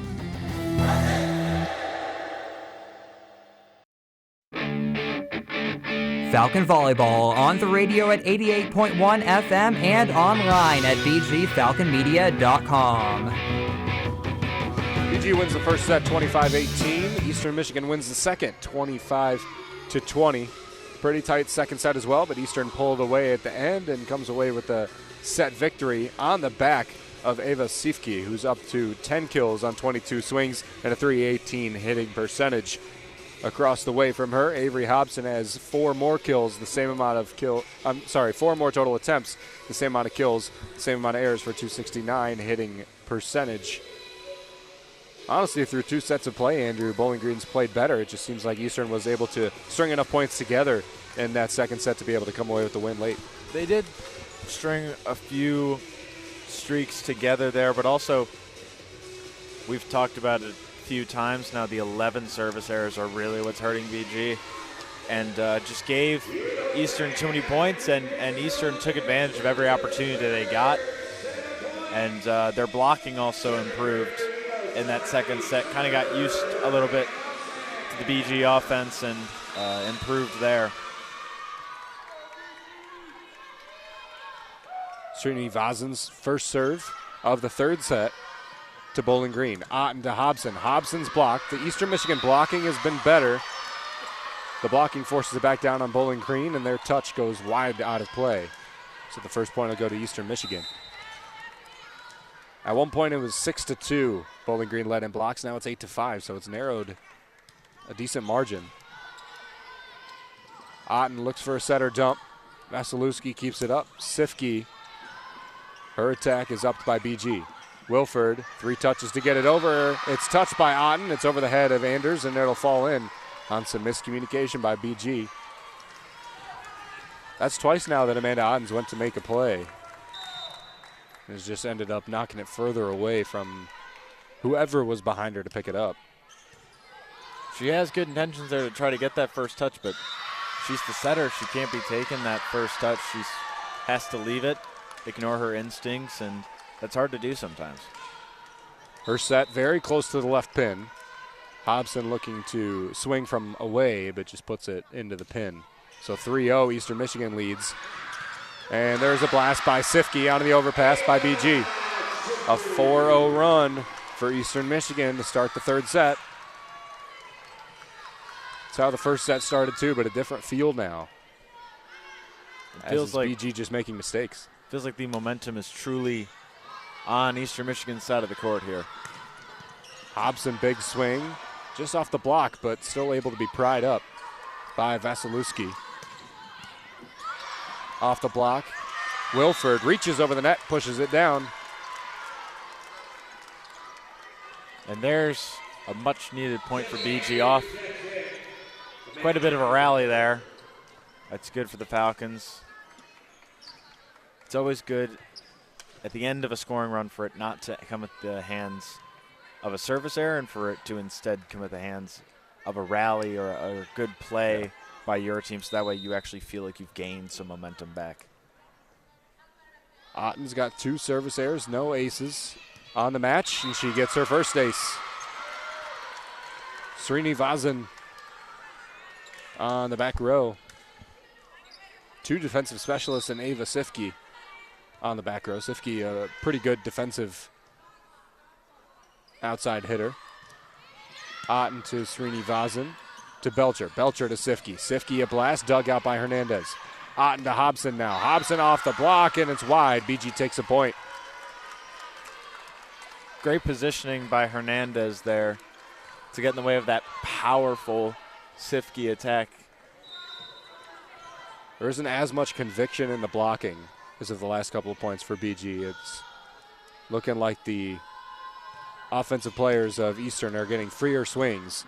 Here's Sifke, tries it again. There's a good block by BG. Andrews and Wilford can't get it to the floor, though. Sifke another one and shoots it long. That's what that strong blocking is doing, is forcing Eastern to try and make tool plays, and a lot of them have ended in errors, especially in the first set that BG won. And I almost wonder if right now both teams are trying to turn their blocking into something that simply affects, like you said, Ben, affects the hitting instead of straight up blocking, because I think they're trying to force hitters into the direction they want so they can dig them out like we just saw there. 4-4. Another attack from Sifke. Sent long. And we're also seeing, as of the last couple of points, so many swings from Avery Hobson and Ava Sifke. And really none from any other player on the floor. When you're in that outside hitter position, you are the workhorse on the attack. You are going to get set the most, and you have to be up for that challenge.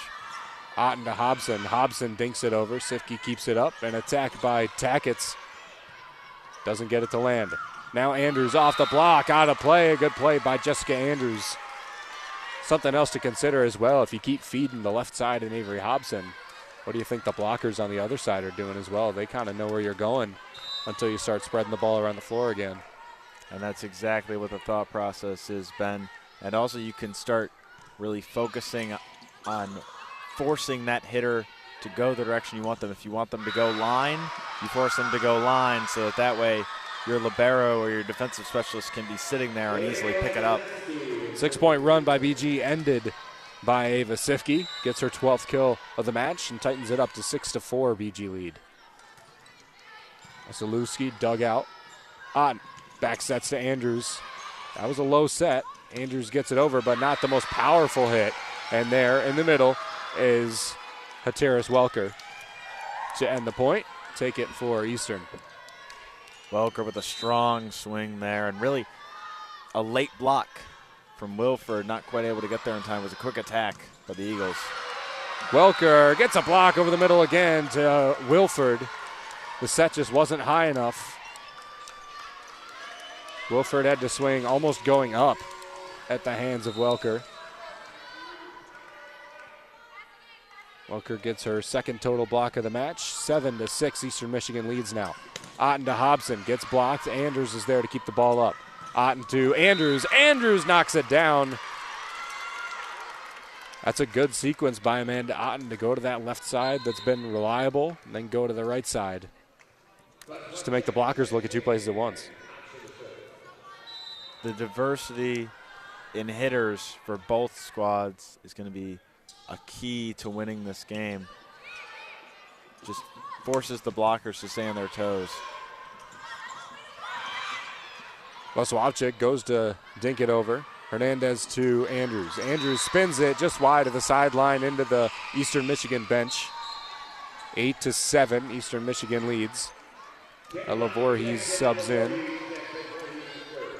Well done by the Eagles to affect Jessica Andrews' swing there. Clearly she felt the block and felt the need to swing around it. Voorhees serves Hernandez. Otten to Vaswavchik. Vaswavchik pokes it cross court and kept up by the Eagles on the back row. Otten back sets Andrews. Andrews tips it over again, and now it's back to Voorhees. Voorhees centers it. It's to Welker. Welker's attack won't land, and it's a bump set over by BG. Now to the middle again. Welker, diving play by Hobson to keep it alive. It's alive and over the net by Bowling Green. Hobson and Hernandez with great plays. There's a swing by Bonnie.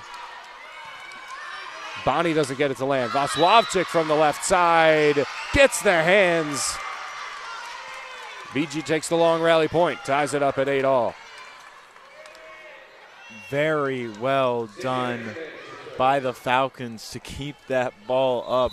Hobson with the original dig, and Hernandez and Andrews managed to get it over. That is a ball they would have not gotten over last year. It's a lofting serve. Makes it tough for Eastern Michigan to get a full swing. Back to BG. Hernandez dumps it over. Nobody touched it, and it goes wide. So a point will go back to Eastern. They lead 9-8. This match has led up to this very close third set here. Andrews, just long in the back line. Very close by Andrews on that slide again from the right side. Sifke has 21 aces on the season. None so far, and picks up an error there.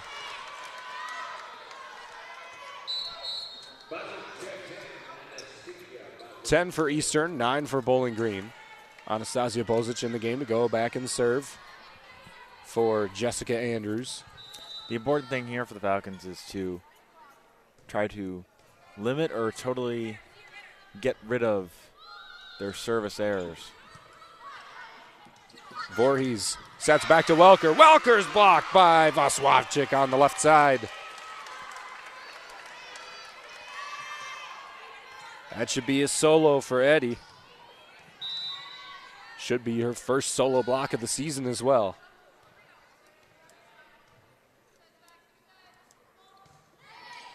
Bozic over. Sifke to Voorhees. Voorhees 4 sets to Christensen. Christensen's blocked by Amanda Otten. And now the BG block is making itself known again here in the third set. Double-digit total blocks for Bowling Green. That's 10-7 for Eastern, who is plowed back in the blocking department. Bozic serve. That one goes into the net for another service error, but I really do like her serving ability. She has this teardrop serve on a floater that just drops and can sometimes drop within the 10-foot line. Got a little too close to the tape there, though. Ends up being an error. Ataris Welker, an Ohio native, serves and is dumped over by Amanda Otten. BG takes another point back, 12-11, breaking the tie. Now the question is, who is going to be the first team to get a break point and go up by 2? Things have stayed at a 1-point lead either which way in this third set. Voorhees sets back to Bonnie. Bonnie puts it cross court and nails it down. An absolute rip by Bonnie. Kendall Bonnie, the senior out of Pioneer, Ohio, followed Kevin Foman from Ashland when he was hired before the 2023 season.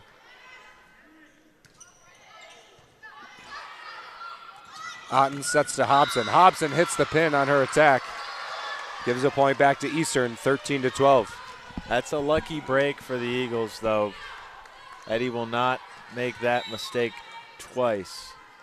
Just a little bit of a miss hit by her. But the Eagles take advantage. Anders to Otten. Otten back set on the slide as Williams gets it just inside the pin, but not strong enough to get a kill. Off the hands of Bowling Green. Eastern Michigan gets another point. On an attack using that Falcon block. And there's that 2-point lead. Anders overpass. Otten loses the joust. It's over. Bozic will dump it over for Bowling Green. The Falcons get reset. EMU resets themselves. Sifke back row attack. Past Sydney Hernandez. And a timeout is called by Bowling Green. 15-12. The score of a timeout used by Alex Del Piombo in the second set that the Falcons lost. Eastern Michigan sporting a 4-0 scoring run here in the third set. Match tied 1 set all. You're listening to Bowling Green Volleyball on WBGU 88.1 FM.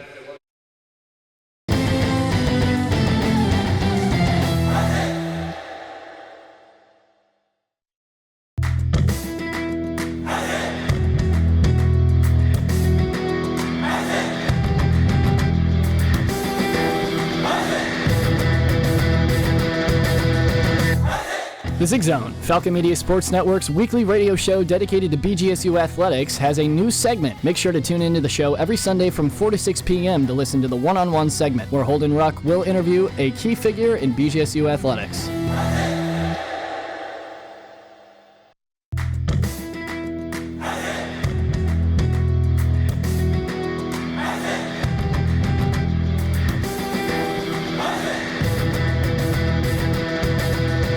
Ever heard of Falcon Media Sports Network's broadcast on Falcon Radio or WBGU 88.1 FM but don't know where to listen? Well, set down the radio, pick up your phone, and go to bgfalconmedia.com and scroll to the bottom of the page to stream Falcon Radio and WBGU 88.1 FM for all broadcasts.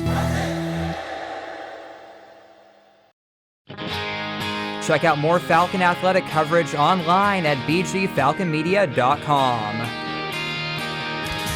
Ben Korak here with Andrew Smith for the Falcon Media Sports Network. For all BGSU sports news and updates, go to bgfalconmedia.com and BG_FMSN on Twitter/X.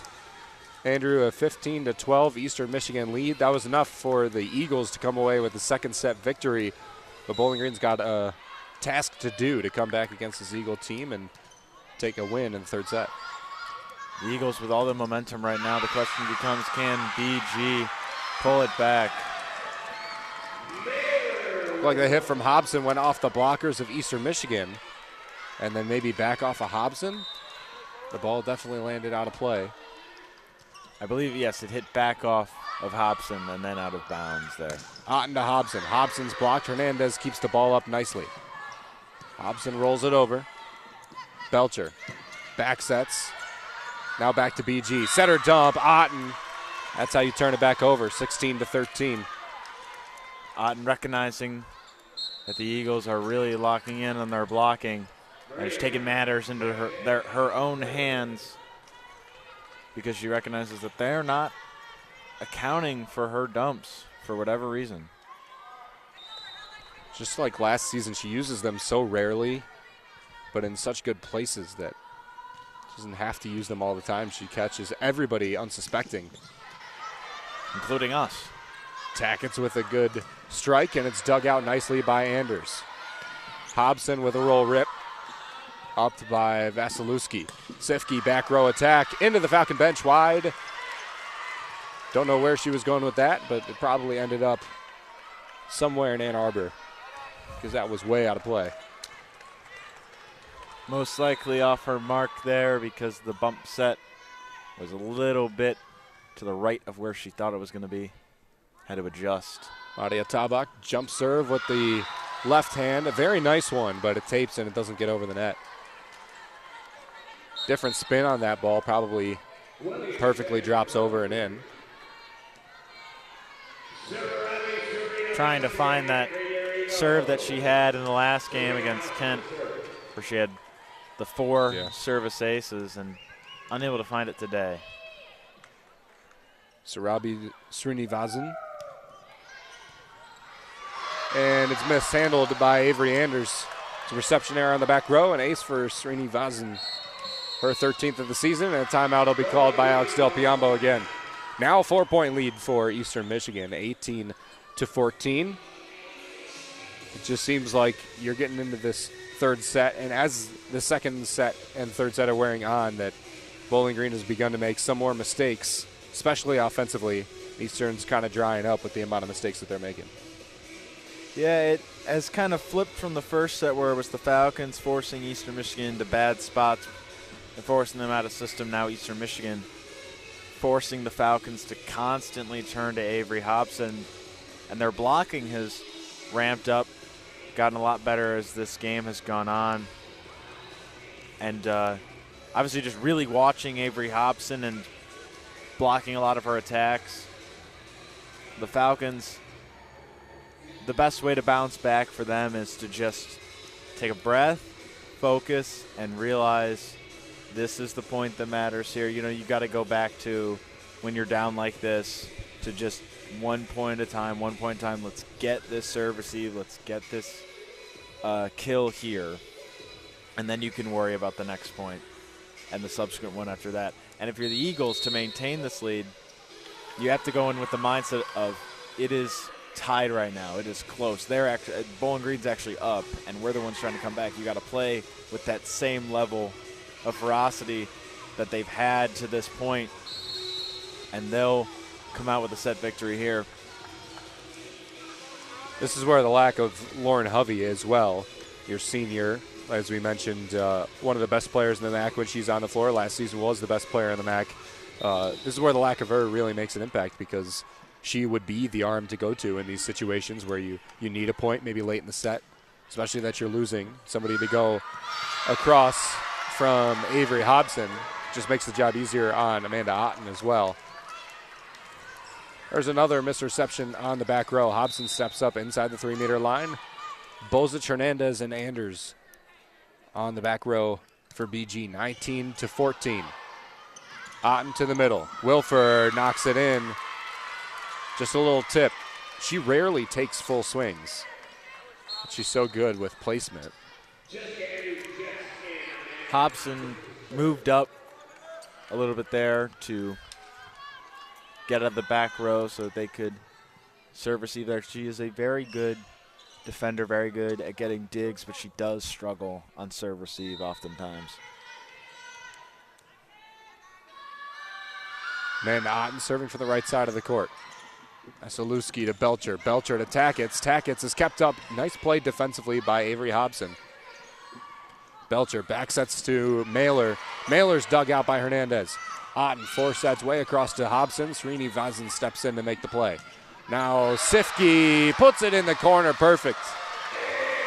A nice line shot by Sifke there.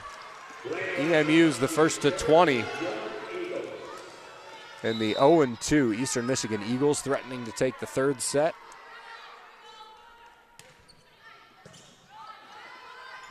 Otten sets to the middle. Wilford. Belcher, now Mailer. Kept up. And BG needs 4 touches to get it over. Another point back to the Eagles.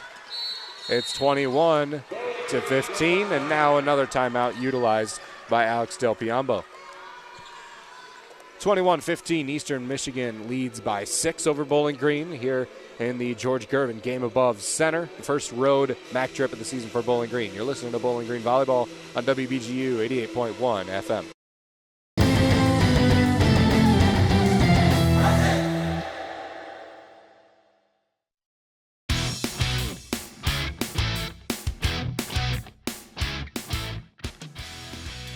Bowling Green men's soccer resumes conference play as they seek to carry over their momentum after a shutout win as they battle Belmont under the lights in Nashville, Tennessee on Friday, October 3rd at 7:30 p.m. Head over to bgfalconmedia.com for a recap of the match and additional content of the team by Falcon Media Sports Network's Lucas Kleinmeyer.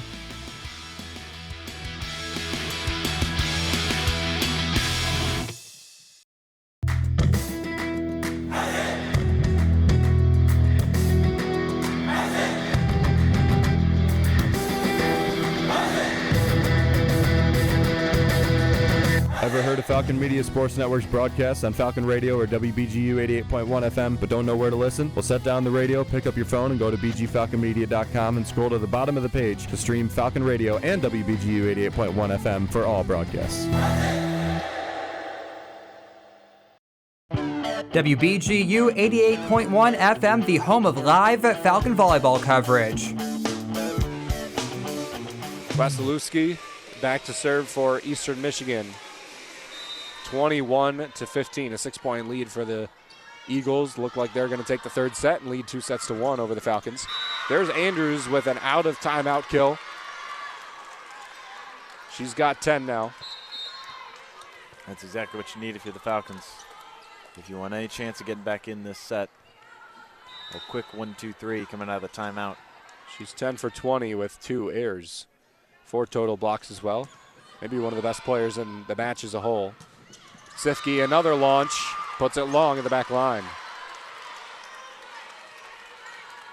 But she's the go-to for Eastern, and it's clear why she's second in the Mid-American Conference's points, because she can change the aspect of the game so quickly with just her. Belcher set to the middle, dug out by Hobson back row. Very nice defensive play. Pushing it wide is Welker, the middle blocker of Eastern Michigan. BG takes a couple back, now within 3. Now Eastern Michigan's the team that has made a couple mistakes now. They got to refocus here if they want to take this set. Belcher sets to Welker. This is a free ball essentially for Bowling Green, and it's over. Wilford looked for a bump set, but the middle blocker just misplayed it. It goes over the net, wide of the sideline. Now 4-point lead for Eastern Michigan, 22-18. Ella Voorhees back, the senior setter out of Morgantown, West Virginia, transfer from Southern Mississippi.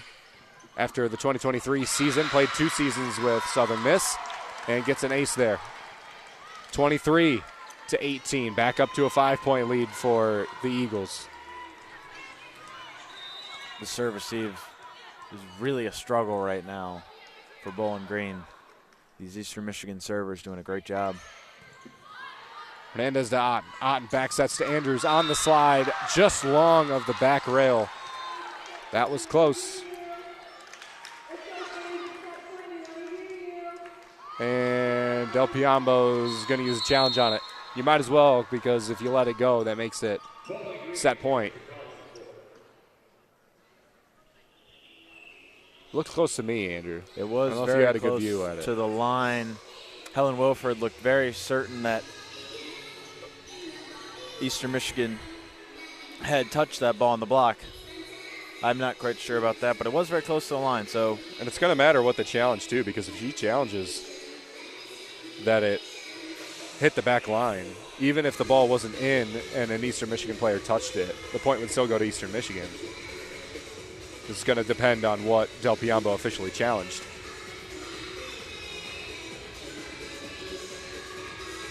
We shall see here in a moment. Aspect to mention about this Eastern Michigan team as well. One of their middle blockers and somebody that plays the right side as well, Abby Stanford, played the last match against NIU, but now has not played in this match. Has a brace on her left knee. Challenge is successful for Del Piombo, so she's 2 for 2 on challenges today. Takes the point back to the Falcons, and it's 23-19 instead of 24-18. That's a big difference, that point swing either way.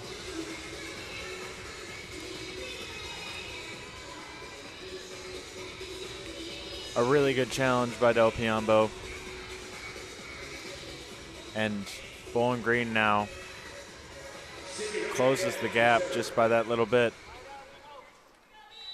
Still down 4, though, so a big run will be necessary. Hernandez knuckles it in and gets an ace. Sydney Hernandez. Clutch time for Bowling Green. Gets her first ace of the match, the third for BG. And brings the Falcons to 20. Still within 3. And still some work to do. Hernandez maybe the best server on the floor for BG without Lauren Hovey in the match. Sifke gets blocked. Voorhees sets from behind the 3-meter line. Kendall Bonney can't get it to land. Otten, back row attack. Hobson's blocked. Her dig goes back over the net. Voorhees to the middle. Welker can't get it to land. Hernandez slides in to make the play. Vaswalczyk spins it over. Voorhees sets middle. Welker puts it past Sydney Hernandez. It's set point anyway. 24-20. Eastern Michigan leads. Tied with Bowling Green in sets one right now, 1-all. Sifke gets an ace. Hobson on the back row, can't handle it. 25-20, back-to-back sets, won by the same score from Eastern Michigan, and Bowling Green's backs are against the wall with a one-set Eagle lead, 2-1 over Bowling Green in the first away conference match of 2025. You're listening to Bowling Green Volleyball on WBGU 88.1 FM.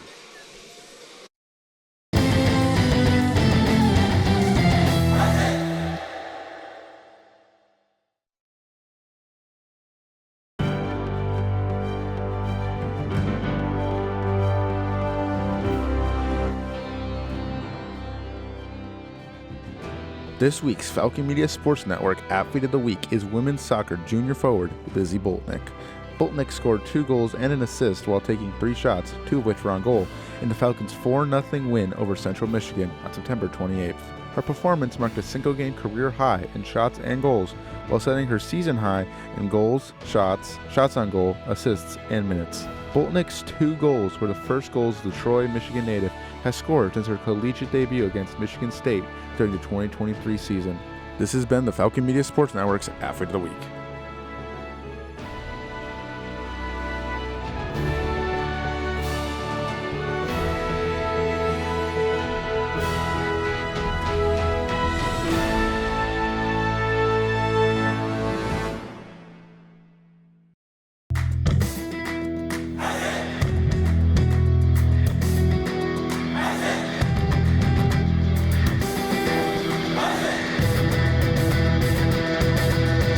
Ever heard of Falcon Media Sports Network's broadcast on Falcon Radio or WBGU 88.1 FM but don't know where to listen? Well, set down the radio, pick up your phone, and go to bgfalconmedia.com and scroll to the bottom of the page to stream Falcon Radio and WBGU 88.1 FM for all broadcasts.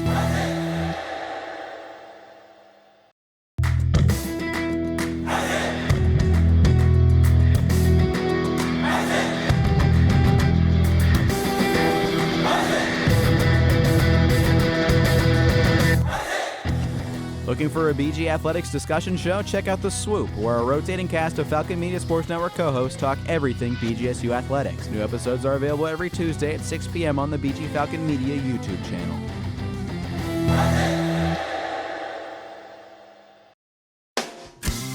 This is BGSU volleyball coverage on WBGU 88.1 FM from the Falcon Media Sports Network. Bowling Green drops the third set to Eastern Michigan. Back-to-back 25-20 set wins for Eastern Michigan as they search for their first MAC win of the 2025 regular season. Bowling Green looks to stay undefeated. They are 2-0 with a win over Ohio and Kent State. Both losses for Eastern Michigan to Western Michigan and to NIU last week. Andrew Smith, Ben Korak from the Falcon Media Sports Network. Andrew, we knew coming into this match that Eastern Michigan was not as bad as an 0-2 record in MAC play tells you, but they have played pretty well against Bowling Green today, and the Falcons have made enough mistakes to keep Eastern in this game and actually put them ahead in the game, actually. Yeah, no, these Eagles, they are taking advantage of the Falcon mistakes, and they are also playing very well. You know, they are playing up to the Falcons level, I would say. The Falcons definitely going into this, obviously, record-wise and probably in everyone's minds, the better team going into today. But these Eagles, they are a very good squad. They are a very strong defensive team, and that can be a weakness to this Bowling Green team that is so offensive-minded.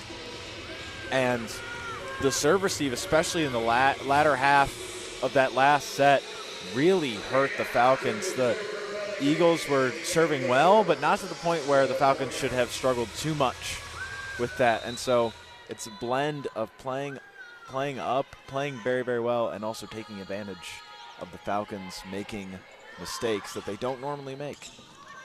Belcher sets up Sifke. Sifke's got 14 kills now. An attack from BG gets put perfectly on the sideline. BG takes the first point of the fourth set. You look at the statistics as well. Bowling Green leads in kills. They have less attacking errors. They have more assists. They have more digs. And they have more total blocks. Their side-out percentage is less, and a lot of that coming from their 13 service errors to only 3 aces. That's 10 more service errors than Eastern Michigan has, and that's 10 points that you've turned it back over to Eastern. A lot of just, especially service mistakes, serve errors and serve receive errors have really hurt this Falcon squad. Otten to Andrews. Andrews a big blast. It's kept alive by Eastern Michigan, but they have to dump it back over. Andrews to Otten. Otten to Andrews. Andrews off the block and down on the side of the Eagles. And the Falcons managed to take advantage of a free ball, give it to them by Eastern Michigan. That is not something that happened in the previous 2 sets. And it could be an indication of a possible comeback maybe from the Falcons. Belcher sets back. Going off the block is Taylor Mailer. Vaswavchik was all alone there on the left side, and Mailer just caught her right hand, put it right on the ground too. Eddie's still developing as a blocker, I would say. Hasn't quite learned to press the hands over each and every time, and can sometimes, I mentioned earlier that Williams has firm hands. Eddie sometimes does not on the block. That was a firm hand offensively from Eddie. She puts it off the block, off the net, and down on the feet of the Eagles. Keeps the Bowling Green lead. A strong swing from Eddie. Yeah, very strong, very big swing from Eddie on the offensive side. But when it comes to defense, she gets a little bit more timid. That one goes over to Sifke. Sifke looks like the ruling is that she hit the pin on the attack. She's not happy with it. Maybe a possible challenge. It was off of the hand of Jessica Andrews, who was next to the pin on the Falcon side of the net. And the point goes to Eastern Michigan. So the stand referee talked to the line referee on the Eastern Michigan side, and they reversed the call. So Sifke will go back for a serve with a tie game, 3-3. That's 16 kills now for Sifke. Hernandez bumps that to Vaswavchik. Off the hand of Sifke and out of play. Might have got a blocker as well. Vaswavchik, 8 kills on 15 attempts and only 1 error. I believe we discussed this a little bit last year when Eastern Michigan came to the Stroh and beat the Falcons in 5 sets. The Eagles have a lot of hustle on the entire team. Just there, that ball sailing out of bounds. About 4, maybe even 5 Eagles players all running over there to try to save it.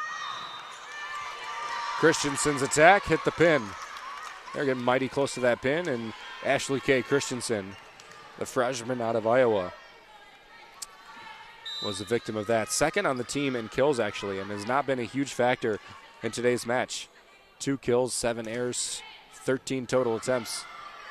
The negative hitting percentage from Christensen. She attacks here, but it's upped by BG. Vaswavchik on the back end, off the block and down. A hype swing from Edita Vaswavchik gives Bowling Green a 3-point lead. And that's important because it gives Rokachik some of that confidence back. And the Eagles now struggling a little bit here in the early goings of this 4th set. They have to try to recapture that momentum, get the crowd back into it. Mailer tips it over. Hobson off the net, off a hand, and the Falcons take a point there. Getting back to Vaswavchik, she had spotty play from the St. Mary's game on August 30th on. She played against Kansas and Indiana. Sets, not the full match.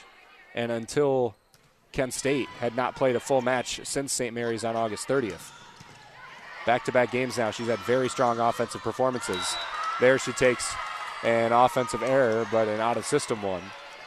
as she tried to just roll it over the net. Eddie can be a very streaky player at times. I think that's why she doesn't see the floor quite as often as she probably would like, and why she doesn't typically play full games. But when she is on, she can absolutely be a killer. And there she gets a kill on an out-of-system bump set by Anastasia Bozic, out of play toward the press bench.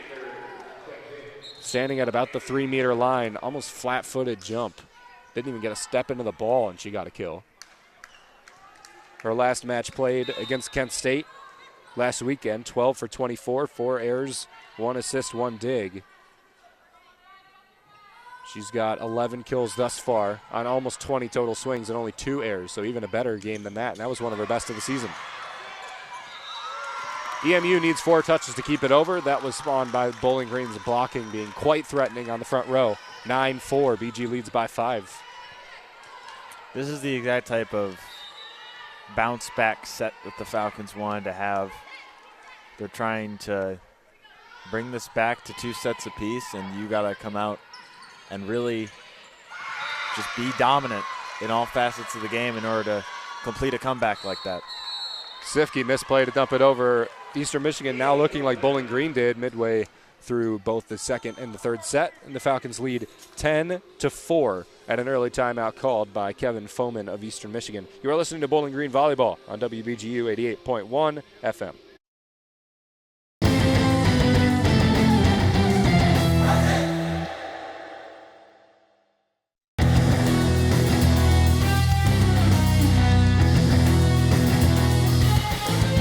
Interested in joining Falcon Media Sports Network? If you're looking to get involved, send an email to sports@bgfalconmedia.com.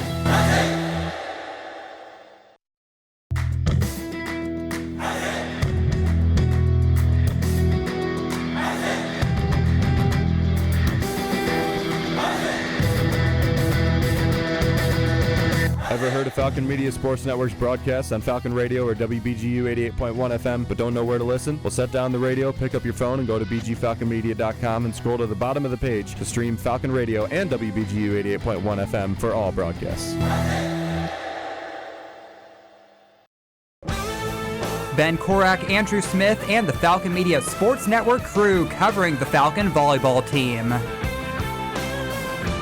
10-4, BG leads, forces Eastern Michigan to call their timeout. Kevin Foman in his 3rd season with the Eagles. Bowling Green looking like they did during the first set in their 25-18 set win. Eastern Michigan now leads 2-1, but a very solid start for the Falcons. Still trying to find their way without Lauren Hovey. Anders serves prematurely. She didn't get the whistle from the referee, who gave her a smile. And now Avery Anders with a smile will go back and try a second time at her serve. Just hopefully it's not error, which would be pretty unfortunate. And it is an error. I shouldn't have said anything. Yeah, the caster curse never fails. Oh, my gosh. I believe Anders heard somebody in the crowd do a whistle, and she just thought that was the referee's whistle. It was not. And then Ben Korak with the caster curse. Man. Put that on my stat sheet. Bozic digs it out. Otten sets up Hobson on the left side. Off the block and down. Nobody there to pick up the block. Looked like Taylor Mailer. Mailer and Tackett on the right side for Eastern Michigan gets a point back. 4-point game now. Otten. Middle attack by Anastasia Bozic is kept up, but kind of out of system for Eastern Michigan. Otten set her dump behind her back. What a play, Amanda Otten.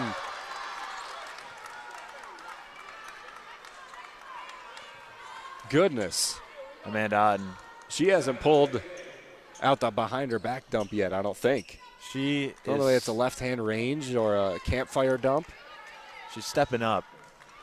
Goodness in this me. match when they need her most to be a leader and to be the setter. Really has to be that player, the best player on the court. They are the leader of the offense, the mind of the offense, and she is proving her ability to do that. in what is a set where BG has their back against the wall. Belcher sets up Mailer, and Mailer throws it off of the blockers and down on the feet of the Falcons. Kendall Williams will check back in for Madia Tabak, who took that serve. And now she'll check back out for Hernandez, who's back on the floor. Solid defensive backcourt for BG. Anastasia Bozic, Avery Anders, and Sydney Hernandez on the back row. Hobson, Wilford, and Otten on the front row. So not the best offense on the floor. Good defense, though. Otten set her dump again, and an overpass by Eastern Michigan, who keeps the ball alive. Otten set to the middle. Wilford goes off some hands and out of play. 12-7, the lead is 5 again. Otten will step back to serve. Script has flipped in this set. It seemed like the Falcons couldn't get quite anything to work for them, and Eagles were getting everything to work, and now the opposite is true. And a lot of it is due to Amanda Otten. Wasilewski sets up Sifke, and Sifke's drive is out of play. Now 13-7. A 6-point lead for BG, approaching the largest lead of the match so far, which is 7 would be the largest lead of the match. Otten sends it long, so it won't be on this. It's 13-8 now after that. But a good couple of points there for BG. If you had a service error following a good 3-4 point run, you could live with it. But it's service errors after turning the ball back over, and the side out just plummets. Sifke a rip, slowed down by Andrews. Anders on the back row can't keep it alive. It's a difficult ball to pick up there for Anders. Andrews didn't really slow it down a lot, more changed the direction. It means her feet were in the wrong place if you're Avery Andrews. Somebody hit the net. It was Eagle. Falcons will take the point back. It's a free one. Avery Hobson will go back to serve for Bowling Green. 10 aces, 20 errors this season. 1 point was around the 3-13 range, so she's got a lot better with the way that she's served. Welker tips it over. Hernandez sets up Vaswavchik, who gets blocked. Wilford keeps it up. Otten steps up to try and make a dig, but she will not be able to keep it up. Too close to the net. And it'll fall into the BG side. Still a 4-point lead for the Falcons, 14-10. Approaching midway through the fourth set. Eastern Michigan block making itself known again after kind of going quiet early on in this fourth set. And now leading in blocks 10-9. Very deep attack from Hobson. A very nice one. And a diving play by Eastern Michigan. Oh, what a nice tumble in by Kendall Bonney. Puts it right in the middle of the court on the back line. And Del Piombo is going to challenge that because it looked as if that ball was out there. Line judge ruled it in.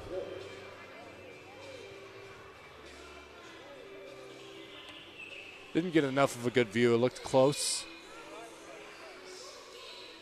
It looked very, very close. It might have clipped that, just barely clipped the line there, but it's very, very close. It seemed out, but again, we don't have the best angle. And the line judge was right next to it. 14-11 after the kill went to Kendall Bonney. They can turn that back around, make it 15-10. BG still leads in kills, has less attacking errors, a higher hitting percentage, more assists, 2 less aces, 12 more service errors. That's been the biggest aspect of the game that Bowling Green's faltered in. Yeah. They do have more digs, but they have more reception errors and now are trailing in blocks to Eastern Michigan. Both Bowling Green and Eastern Michigan, the second and the third best blocking teams. Eastern Michigan has not fallen victim to block as much this season, third in blocks allowed in the Mid-American Conference. Bowling Green is 11th out of 12 teams. So they've been one of the most highly blocked teams in the Mid-American Conference. We've seen that even in conference play. And especially here against a very well-blocking Eastern Michigan team.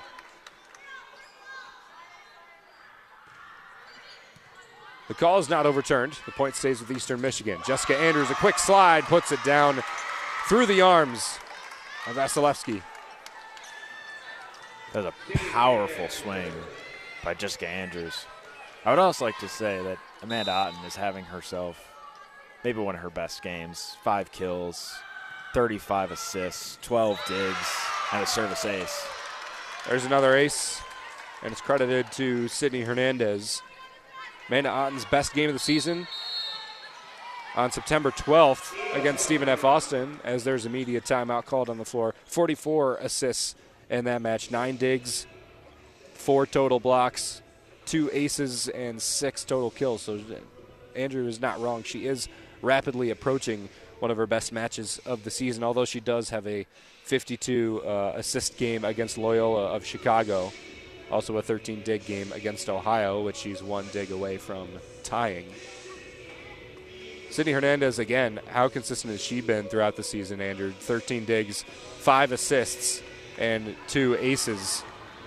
She has been nothing short of incredible. She has made leaps and bounds in comparison to last season. She's taken on the all-important role of libero, and she's taken it on with a sense of pride. She's done incredibly well wearing the opposite colored jersey, and really just the biggest thing that jumps out to me with the difference in her play from last season to this season is her positioning is so much better this year, and I think that has come with experience. And not to mention, her serving was incredible last year. It's honestly probably been better this year. I think her technique has improved in that regard. She has developed the ability to just drop the ball in right as it passes over the net, and also do more of a stronger float serve that reaches the back line. And that versatility has really improved her game there. BG and EMU back out on the court. Quick attack by Welker, puts it on the sideline. Cross-court attack, about from the middle of the floor toward the right side favored end of Eastern Michigan's side of the court. Narrows it back up to 4 once more, 16-12.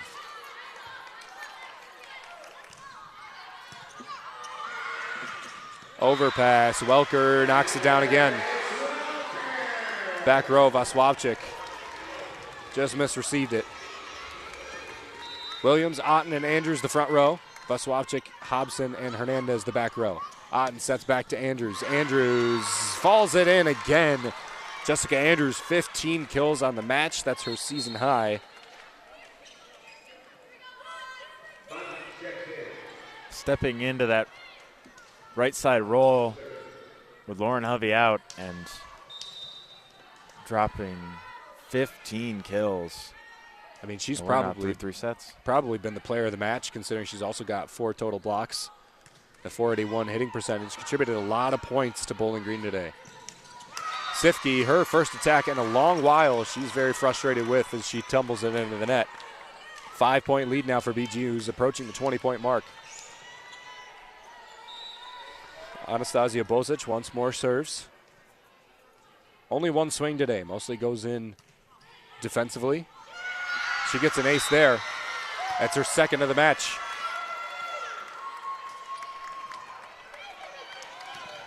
So many different players on this Bowling Green team that can be utilized so many different ways. It's a very versatile and stacked roster, and having that many weapons can be both a blessing and sometimes a curse. Otten 4 sets to Vaswavchik. Vaswavchik gets her attack peeled off the back row. Christensen gets blocked by Otten and Williams. That's a big rejection. Brings BG to 20. And it's a 7-point lead, the largest of the match.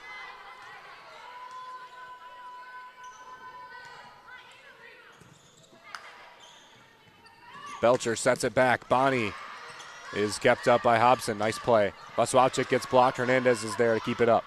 Otten set her dump in. Hernandez keeps it up again. Otten sets. Back row attack. Hobson. Hobson puts it on the line.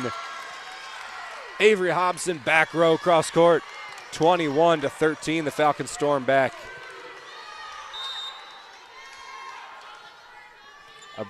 Great play coming out of the Falcons there. That's a back row attack to Hobson, which we haven't seen work too often this season, but working to perfection there. Voorhees sets up Anna Gard newly in the game.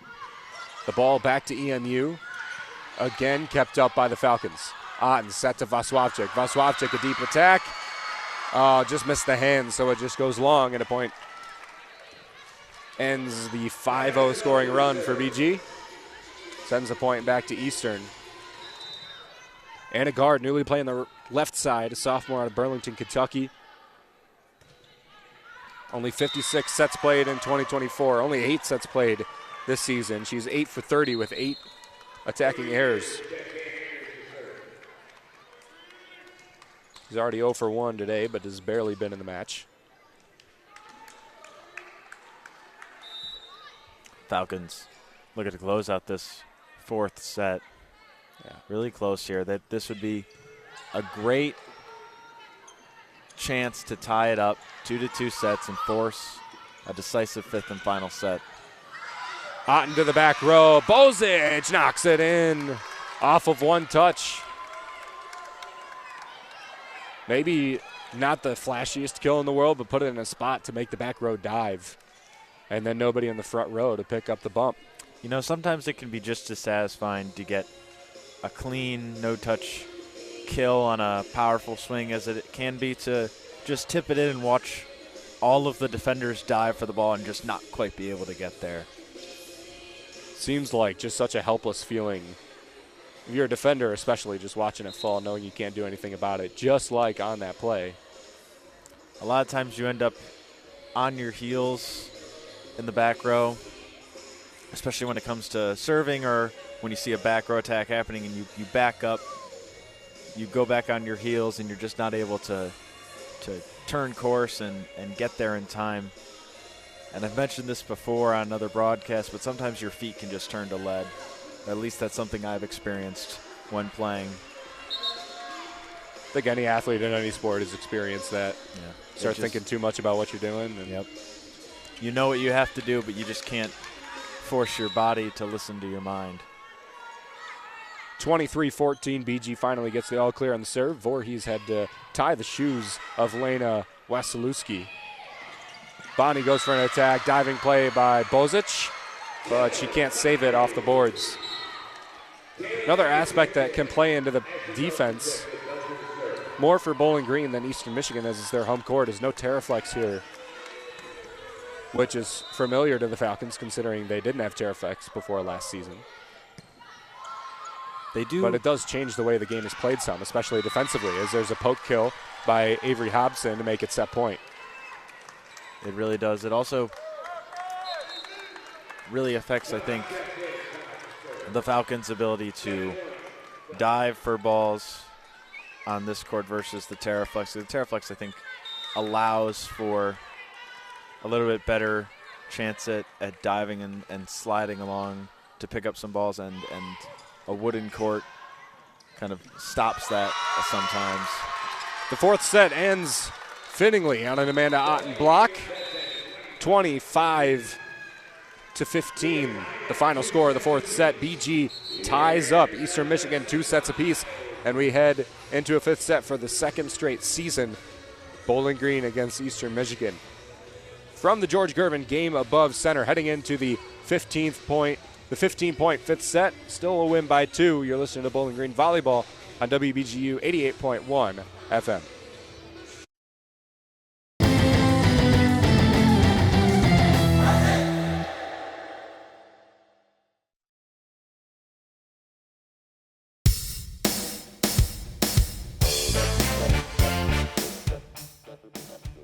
Bowling Green men's golf participates in their 3rd event of the season as they compete against Cleveland State at Lakewood Ranch Golf and Country Club in Westlake, Ohio on Monday, October 6th and Tuesday, October 7th.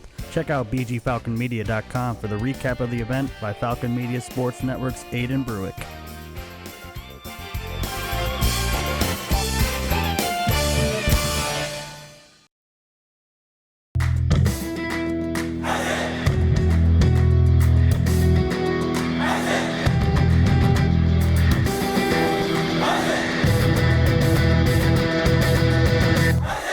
Phil Beskid, BGSU Radio Faculty Advisor. You can catch all the Falcon Media Sports Network broadcasts on our two stations, WBGU 88.1 FM and Falcon Radio, which can both be found on bgfalconmedia.com. Ziggy. You are listening to Falcon Media Sports Network coverage on WBGU 88.1 FM in Bowling Green, Ohio.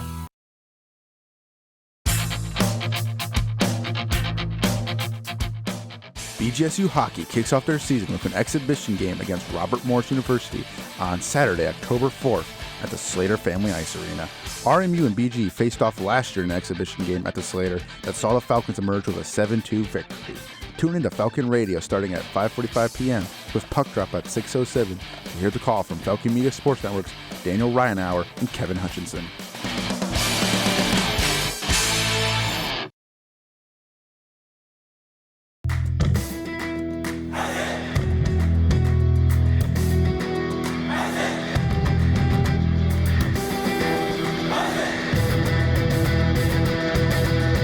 Ever heard of Falcon Media Sports Network's broadcasts on Falcon Radio or WBGU 88.1 FM but don't know where to listen? Well, set down the radio, pick up your phone, and go to bgfalconmedia.com and scroll to the bottom of the page to stream Falcon Radio and WBGU 88.1 FM for all broadcasts.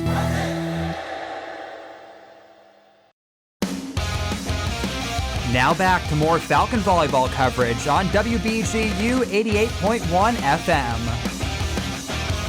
25-15, the final score of the fourth set, a dominating performance for Bowling Green, and they needed it. They were down 2-1 against the Eastern Michigan Eagles at the home of Eastern Michigan Volleyball, the George Gervin Game Above Center, named after famous San Antonio Spur George Gervin, the Iceman, one of the greatest true scorers in NBA history.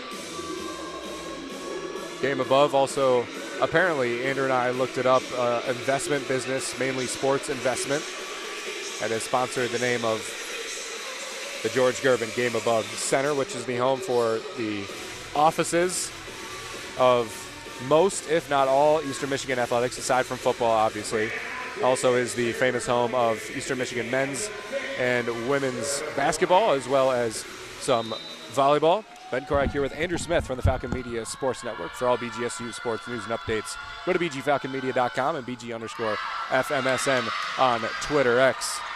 An exciting start for Eastern Michigan as Amanda Otten's serve goes long in the back line. It's a 15-point fifth set.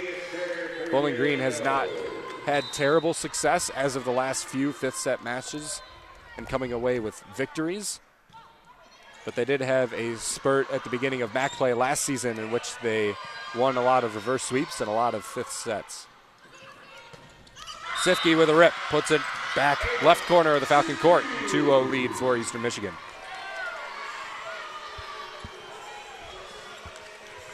I am a firm believer, Ben, in if your team goes down early on in the fifth set, to call a timeout almost immediately because of how short it can be. Hobson with a massive blast, but it won't land. It's dug out by the libero of Eastern Michigan. A poke back by Bowling Green on their attack will fall back in.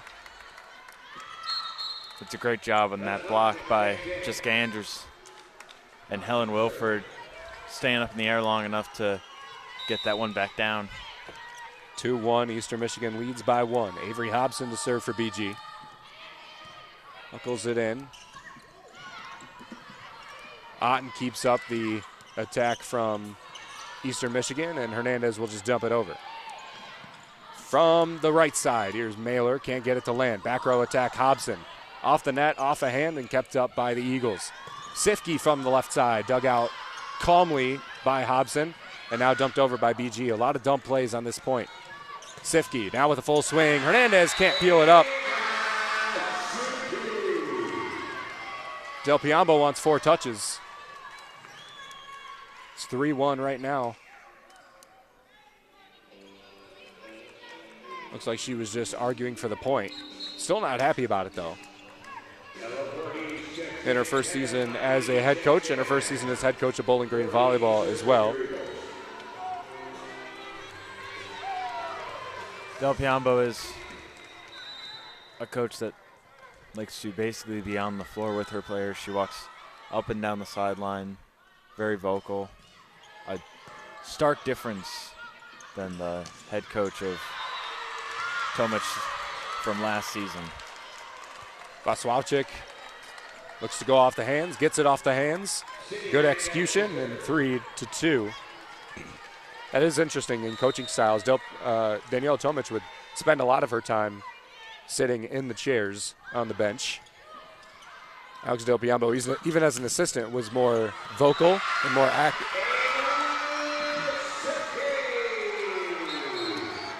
Sifke again. 4-2. Eastern Michigan leads. I apologize. Sifke with another kill. That's her 18th of the match. Serves here to Vaswalczyk. To Otten. Back set to Andrews on the slide. Tips it over, and stepping up is Eastern Michigan to keep it alive. Otten with another dig. Hernandez to Vaswalczyk. Vaswalczyk off the hand, out of play. Wasilewski couldn't handle it back row. Eddie stepping up in this final set. 13 kills now for the redshirt sophomore. Anastasia Bozic goes back to serve for BG. Throughout the entire match, it seemed like when Bowling Green was going on runs, it was Anastasia Bozic's serve. For reasons you can designate yourself, she is a strong server. Hernandez up, overpass, reject pass by Bonnie. Kendall Bonnie throws it down on an overpass. EMU doesn't miss on those. Leads by 2. Otten, Williams, Vaswalczyk, front row of Bowling Green. Hobson, Hernandez, and Bozic, back row. Bonnie, Anna Gard, and Wrigley Tackett's the front row of Eastern Michigan. Voorhees, Sifke on the back row of Eastern Michigan. There's Pound Town for Edita Vaswalczyk. Down the line. Eddie with another nice kill this set as she checks out of the game for Avery Anders, who goes back to serve. Really doing well in this final set here, stepping up when her team needs her the most.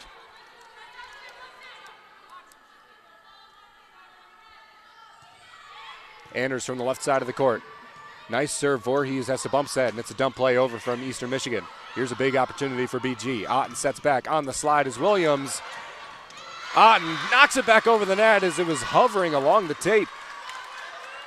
She just slaps it back, and it's essentially 1st to 10, win by 2 as it's 5-5. First third of the fifth set is done. Hobson was able to keep that one up after Andrews got blocked and just rolled along the tape, and Otten slammed it down. Guard digs it out, now gets a swing, blocked by Williams. Back to Eastern Michigan. Bad pass. BG doesn't have to touch it. It falls out of play with no attack from Eastern. And now the Falcons lead 6-5. And they have to look to keep hold of this lead because this fifth set just goes so quickly. Only to 15 points, and that slips away faster than you could imagine. Service error there from Avery Anders. That's the 18th. And I'm not making up numbers here. That's 18 service errors on the match for BG. You compare that to only 20 attacking errors for the Falcons.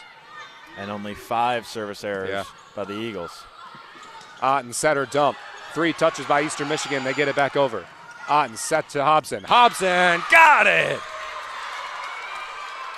That is a lethal cross-court shot by Hobson. That's probably her best cross shot of the night tonight. 13 kills for Avery Hobson. 3 Falcons above 12 kills. Only 1 Eagle, and that's Ava Sifke. And there's an ace. Madia Tabak in the game. Puts away her first ace of the match, her 5th of her career with Bowling Green. And at 8-6, the Falcons and the Eagles will switch sides and prepare for the back half of the 5th set. The Falcons doing a great job right now, staying composed. And Tabak with a great service ace after struggling from behind the line so far this match. Looks like they're trying to figure out here whether they're going to take a timeout or whether they're just going to resume play on a different side of the court. And we are going to take a timeout. 8-6, Bowling Green leads in the 5th set. Wants to continue their 2-0 undefeated MAC record against Eastern Michigan and get revenge for last season, one of the only 2 losses the Falcons had to Mid-American Conference opponents against the Eagles. You'll listen to Bowling Green Volleyball on WBGU 88.1 FM.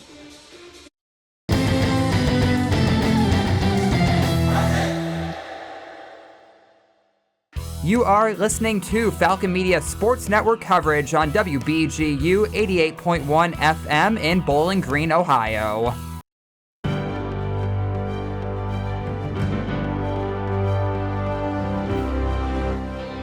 On October 4th, 2024, BGSU Volleyball opposite hitter Lauren Hovey recorded her 115th career service ace in BG's comeback reverse sweep of Western Michigan, passing Paige Penrod for the most in program history during the rally scoring era. Falcon Media Sports Network's Chaz McNeil had the call of the historic moment on WBGU 88.1 FM. And that will make history. Lauren Hovey's 115th ace in the rally scoring era is in the history books as the Stroh Center applauds. This has been a Falcon Media Sports Network featured call.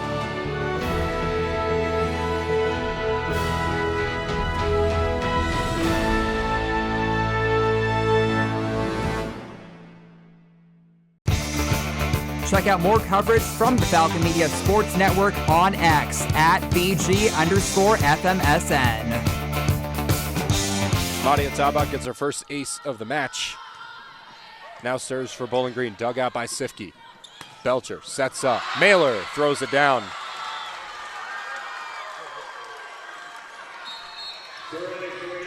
Still within one, a tight Very fifth well set. done by Eastern Michigan Yeah. there. Quick 1-2-3 play. Good turnaround after the timeout to get themselves back in this. They couldn't let that Bowling Green lead grow anymore.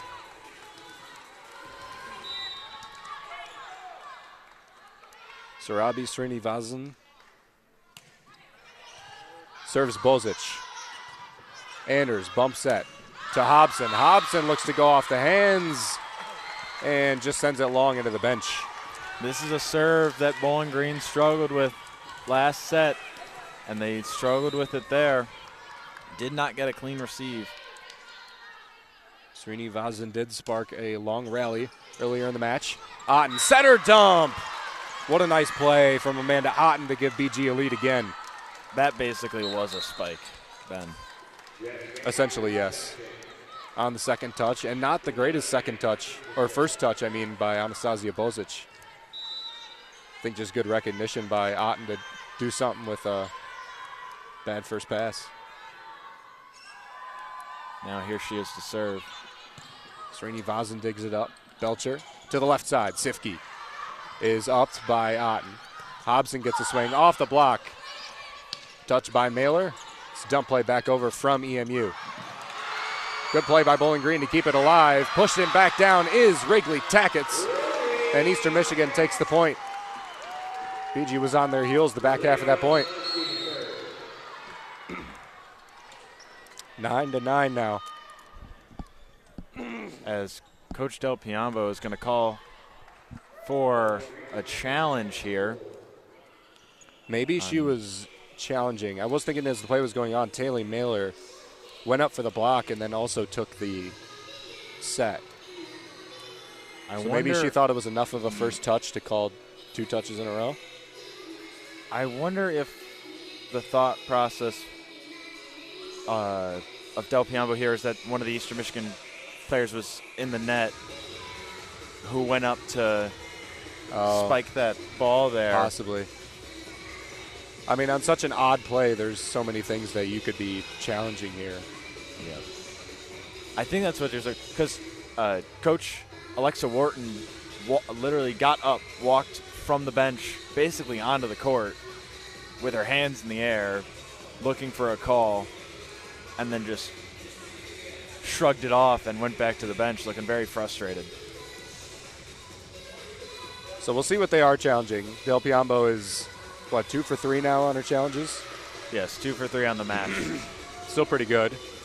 Del pretty Piamo decent makes ratio. very good use of her challenges. She makes sure to use Here's all the call, of them. and the point stays. So whatever it was, it didn't land. BG, I believe, loses their challenge for the 5th set, and it's 9-9.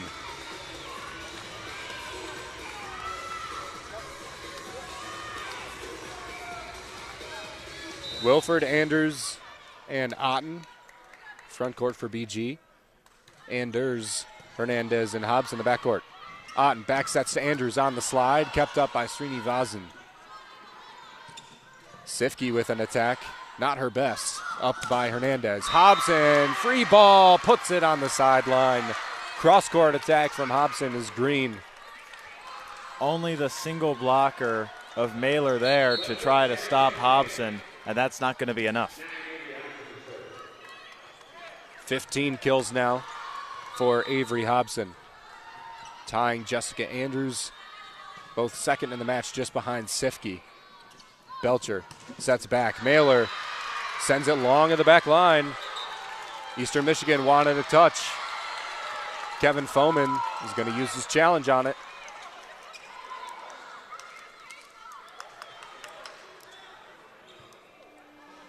Oh, actually,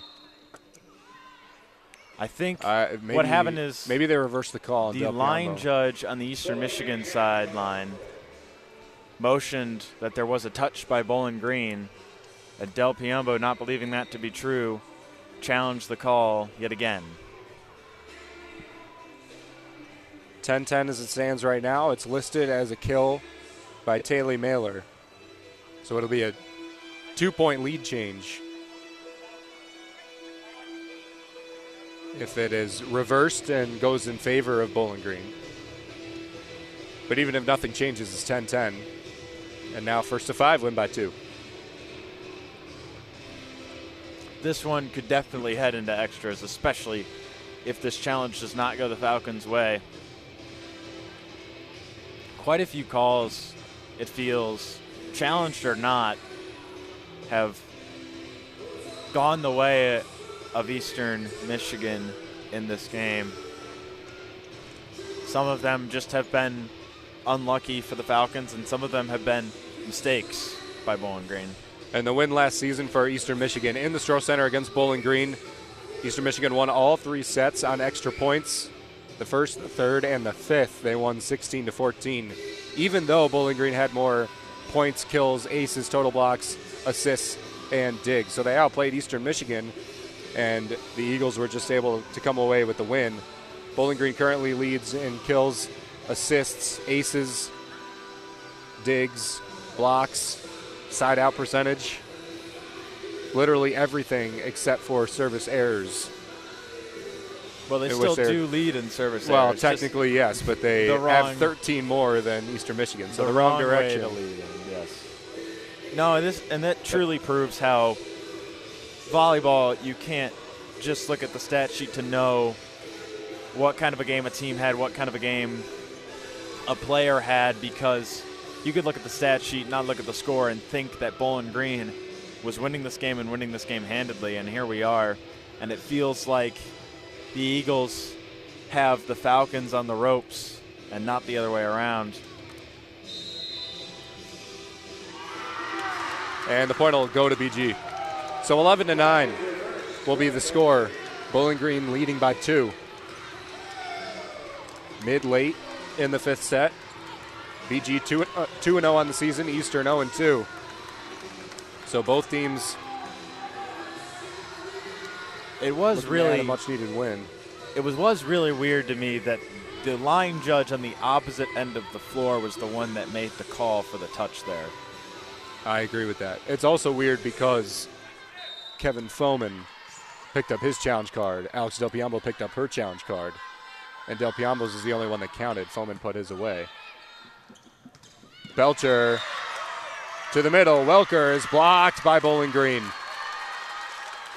Wilford and Andrews locked down the middle. I'm not sure if either one of them actually even had to get a hand on that one. I think it might have just gone to the net because they called 4 touches on the Eagles, but now. And they're going to call. Now there will be another challenge. This one might be whether a Falcon hit the net. Or it also could be if it went, because they called the play dead. So it also could be as if Jessica Andrews did get a hand on that and the Eagles kept it up. Therefore, they whistled the play dead too early and they would have to redo the point. But it could also be whether or not a Falcon was in the net. It's difficult to know. Especially when they don't announce officially. This is a quick one, though. The referee's already got the call. He's talking to the official scorers here at the George Gervin Game Above Center in Ypsilanti, Michigan.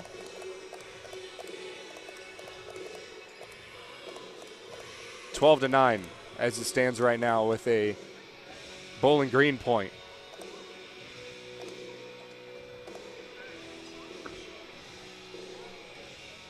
Actually, he's still looking it over. Still chatting up a storm over there at the opposite press bench. Whistle blows. And it will be a redo. Yep. So it is, like I said, Jessica Andrews did end up touching that ball. They had called the play dead, believing that she had not, and they had just gone into the net. And so now we will have to redo that point. And it will still be 12-9 in favor of Bowling Green. Excuse me, 11-9 in favor of Bowling Green. Also unfortunate for Bowling Green because I don't believe that even if Andrews had touched it, I think the ball hit the floor. So although they blew the play off, they made the right call. I'm saying even though they blew the play off, BG might have also came away with the point anyway. That is true, yes. So they might have taken a long way around and taken a point away from Bowling Green. But here we go. We'll replay the 11-9 point.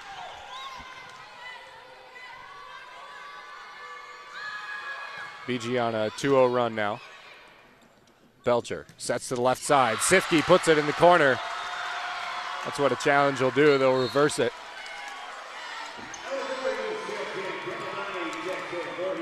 (11-10). Bowling Green leads. A lot of energy coming from the Eagles side of the court.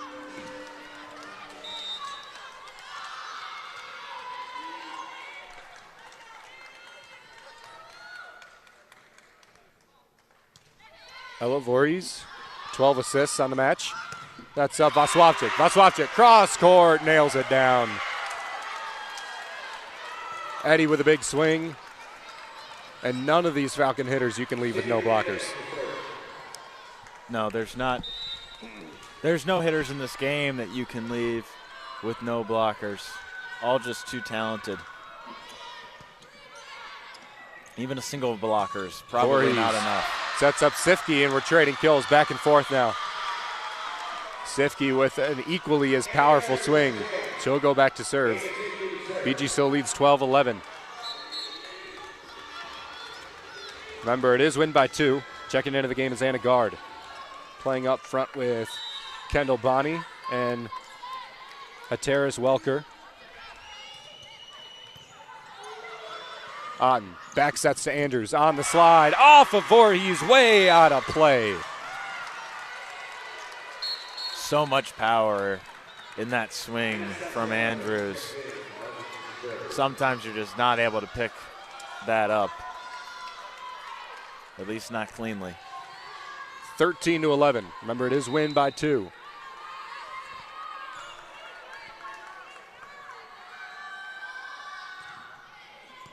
Bolzic, a very nice serve, but it's pried up. Ball is slowed down. Bowling Green gets the ball back. Otten to Vaswavchik. Vaswavchik misses the high hands. Goes long in the backcourt. Gives a point back to Eastern Michigan. Just got a little too under that ball and sent it away. Hateris Welker will check out. Ella Grassen, senior out of Middleburg Heights, Ohio. Attended High Point from 2022 to 2023. Transferred into Eastern Michigan in the first season of Kevin Foman. Otten to Vaswavchik. Off the block, off the net, down. Eddie gets another kill. 14-12. Set match point. Made up for a little miscue on the last attack she had and puts that one down off the block. Eddie with so much power in her swings, when she controls that and is able to be accurate, She is deadly. BG looking to keep 0 losses and 0 wins on the record books for both of these sides. Anders with a nice serve. Setting up in Anna Gard, and it's off of Anna Gard, not a play. Or it's off of the hands of the Bowling Green back row and out of play. It's still set point. 14-13 BG. And they're receiving the serve. So it's Ashlyn Belcher, the senior setter, who's had a pretty fair match today. 21 assists, 8 digs, 1 kill on 4 attempts. Serves Bozic. On, sets up Hobson. Hobson off the block and down. BG wins the 5th set. BG wins the match.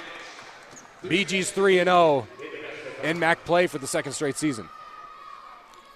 A great game for the Falcons, a great game all around. Both teams played extremely well. Great individual performances too. And this is a game that came down to the wire, quite literally. As Bowling Green takes a much-deserved win and the Eagles suffer a very tough loss.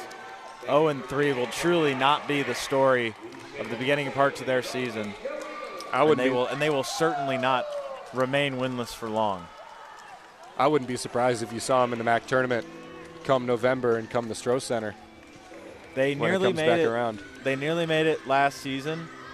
They missed the cut by a couple games, and I think they are a better team this year, and they will be back. Probably, hopefully, Bowling Green will see them again in the MAC tournament. BG's first 5-set win of the 2025 season. Eastern Michigan's 3rd loss of MAC play. Western Michigan, Northern Illinois, and now Bowling Green.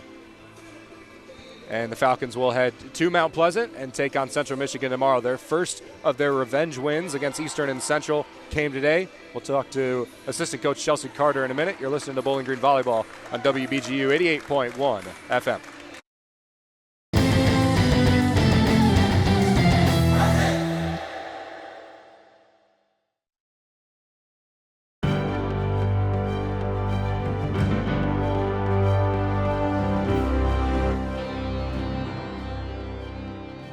BGSU men's soccer redshirt sophomore goalkeeper Jason Ball made his first collegiate start on Tuesday against Northern Kentucky in a 2-0 victory.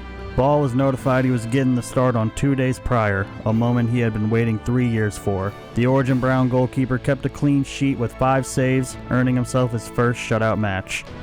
After the match, Ball talked about the start, saying, quote, "That's all I've been wanting, was a chance to show what I can do out in the field. I know how good I am, and I just needed to prove it out on the field tonight." This has been 60 Seconds in Falcon Athletics.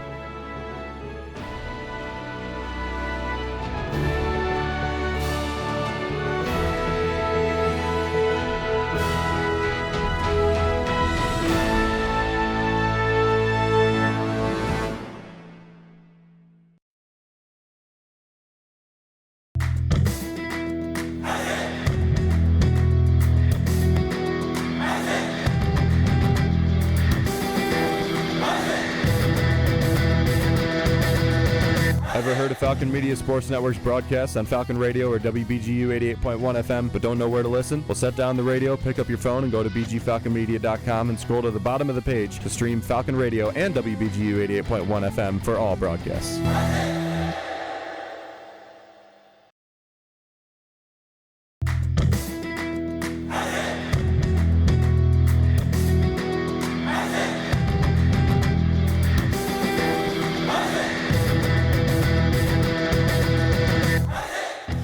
BGSU graduate Jason Jackson from the Miami Heat here. Make sure to tune into the Zig Zone every Sunday at 4 p.m. on WBGU 88.1 FM, home of the Falcon Media Sports Network.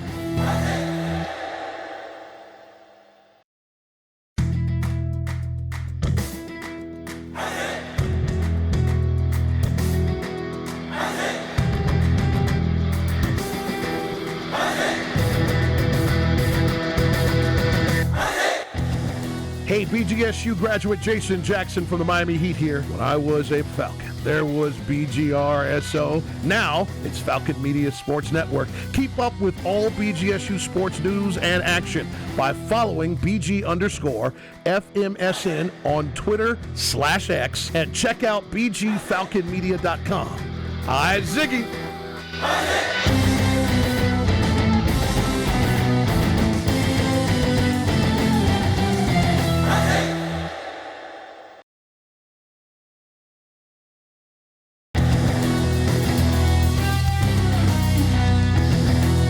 For all BGSU sports news and updates, follow Falcon Media Sports Network on Twitter X at BG_FMSN and head over to BGFalconMedia.com.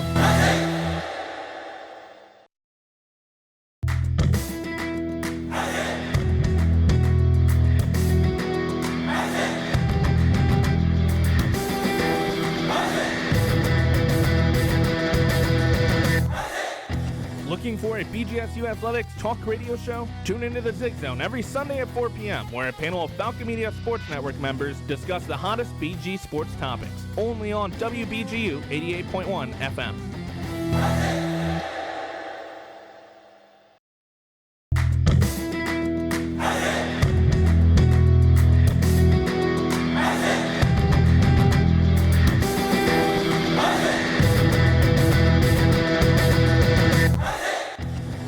Don't have time to tune into a BGSU sports broadcast? Falcon Media Sports Network will have you covered with live updates of home BGSU athletic events. To follow along, head over to @BG_FMSN on Twitter X.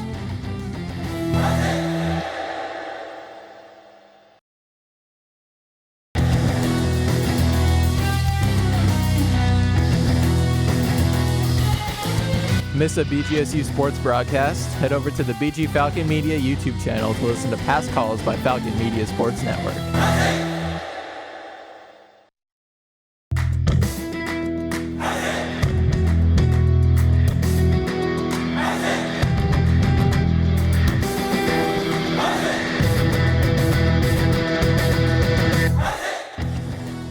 Falcon Media Sports Network and BG Falcon Media takes pictures for nearly all BGSU and Bowling Green related events throughout the year. Head over to bgfalconmedia.com to check out thousands of photos and all the content.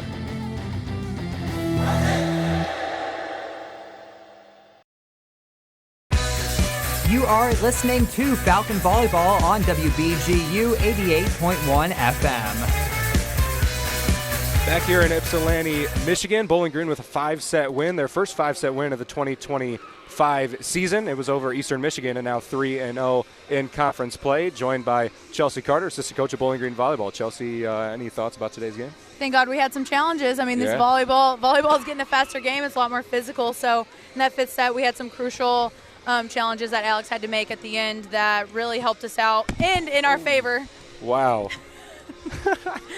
My head was down. I'm good, I promise.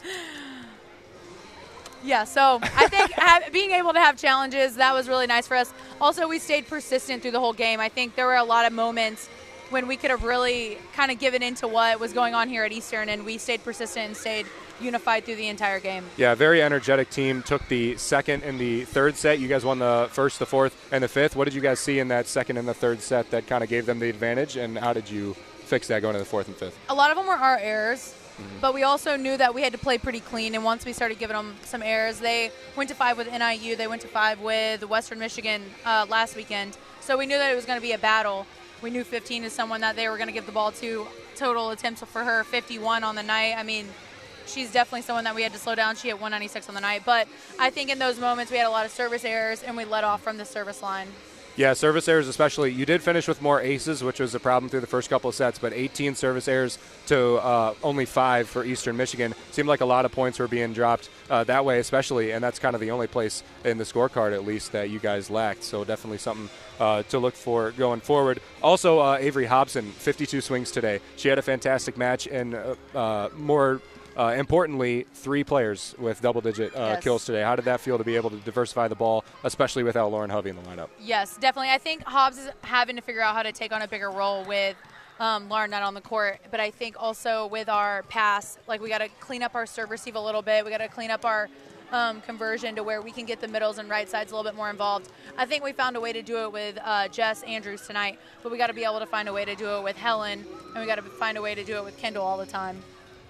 Sydney Hernandez, again today, had a season-high 22 digs. She seemed to have a fantastic match with 8 assists and 2 aces as well. Mm-hmm. She and Avery Anders just continue to get better as the season goes along. Just as a libero yourself, how does that feel to see them God, improve? you know, it's so nice to see that she had 22 and that's her season high, but golly, I still think there's more in the tank for Sid. I'm never going to be satisfied with any of the nugs, but Sid did show up tonight. She made some really big digs and some really big moments. She had some good out-of-system sets and some really good moments. Avery's growing so fast in the sense of, like, her maturity side. She knows what to say. Her volleyball IQ is growing. She's someone that, like, when we have Avery and Helen and Amanda on the court all at the same time, those are our best rotations because Avery can just give the right information at the right time. She has a good feel for the game. So, very proud of both of their performances, but I'm also very proud of how they played the game tonight. Definitely. Tomorrow, Central Michigan. I don't know if you know, last season, the only 2 losses in the MAC regular season were Eastern and Central. Oh, I know. Eastern, you already got a win. Tomorrow against Central Michigan, what are you guys looking for to get a win against the Chippewas up in Mount Pleasant? Yeah, we're going to have to serve well, and we're also going to have to block well. They run a very fast tempo. They run a 6-2, meaning that our blockers are going to have to consistently be on it all the time. But if we can serve well and we can defend well, it'll be a hell of a match. Coach, good luck tomorrow. Thank you, Ben. Hi, Ziggy. Hi, Ziggy.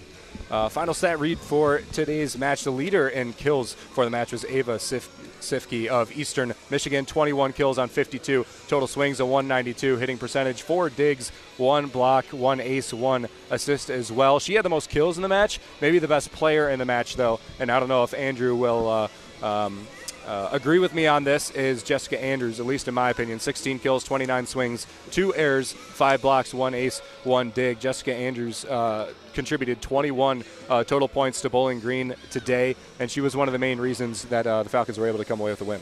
I do agree with you, Ben. I do think Jessica Andrews is definitely the player of the match for the Falcons, but that also I think really sucks because Amanda Otten, in my opinion, played her best volleyball tonight. She really, besides serving, she played her best volleyball in assists, in digs, and in utilizing her setter dumps very well. She did add an ace to tonight's match, but had a 47 assist, 14 dig double-double, 7 kills. She was actually surprisingly close to a triple-double, which I don't think she's had so far in her career, and this is her best match, I would say, of the season. Even though she's got a 52 assist match, she's never had 14 digs. That's her season high, and 7 kills is also her season high. So she's had a very impressive match, and all around across the entire match, it seems like Bowling Green was very impressive, although those middle 2 sets kind of made this a 5-set match, but it was nice to see Bowling Green being able to get back into it and take a win against a very good team, especially, Andrew,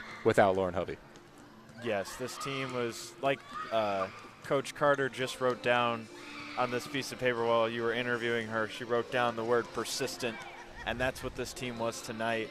Persistent and resilient, going down 2-1, giving up those 2 sets that they knew they shouldn't have given up, and knowing that they gave up those 2 sets because of their own errors. They were persistent, they came back, fought back, and won this match to a team that they lost to last season.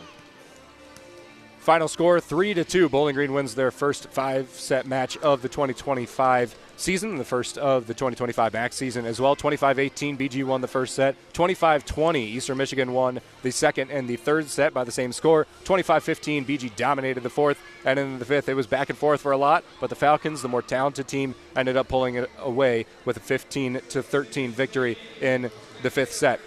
Also going on around the rest of Mid-American Conference play, all but the Akron and Ohio game are final. Ball State beat Western Michigan 3-1. Western has taken a step down from last season, but was able to come away with a win against Eastern. We know from today Eastern's not a bad team. Ball State's scary, Andrew. Ball State's a very good team led by Carson Tyler, the outside hitter. Kent State coming up with a 3-0 win over Buffalo. BG obviously with a win over Eastern Michigan. Miami with a 3-0 win over NIU. NIU, I believe, has dropped 2 matches in a row. They lost yesterday to Ball State, lost today to Miami. They had a hot start to the season, but they're kind of downtrending a little bit. They are downtreading a little bit here, but they also played a Ball State squad that's very, very good and a Miami squad that has done well so far early on in the season. So I don't want to write them off just yet, but we did feel that it was a little maybe too good to be true that they started off 2-0 and 2-0 in such dominant fashion. But they did sweep this Eastern Michigan team. So they are not to be counted out, especially not counted out of a playoff spot at this stage. And then obviously Toledo also with a 5-set win, 3-2 over Central Michigan. So that's Bowling Green's next 2 matchups, taking on Central Michigan tomorrow and then Toledo next Tuesday.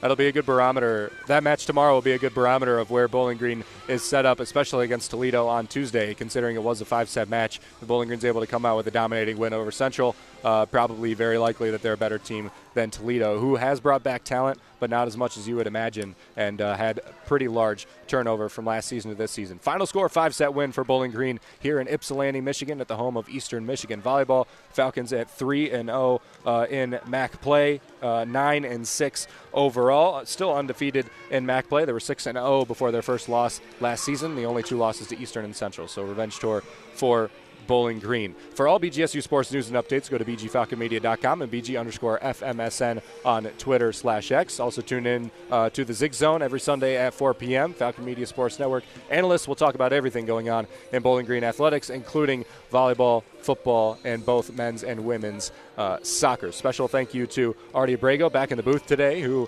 made sure that we were on the air, nice, clean, and sounding good. Special thank you to Carl Smith, who allows us to travel with Bowling Green Volleyball, to the Bowling Green Volleyball staff, who also allows us to travel, Lucas Kleinmeyer, Tyler Kavlitz, the directors of the Falcon Media Sports Network, and to Andrew. Andrew, always a pleasure calling a game with you, man, and we'll run it back tomorrow at 4 p.m. in Mount Pleasant. Always a pleasure to be on a call with you, Ben. Mount Pleasant, 4 p.m., WBGU 88.1 FM. Make sure to tune in 15 minutes prior to game time for our pregame, and we will say see you tomorrow and so long here from the George Gervin Game Above Center. You're listening to Bowling Green Volleyball on WBGU 88.1 FM.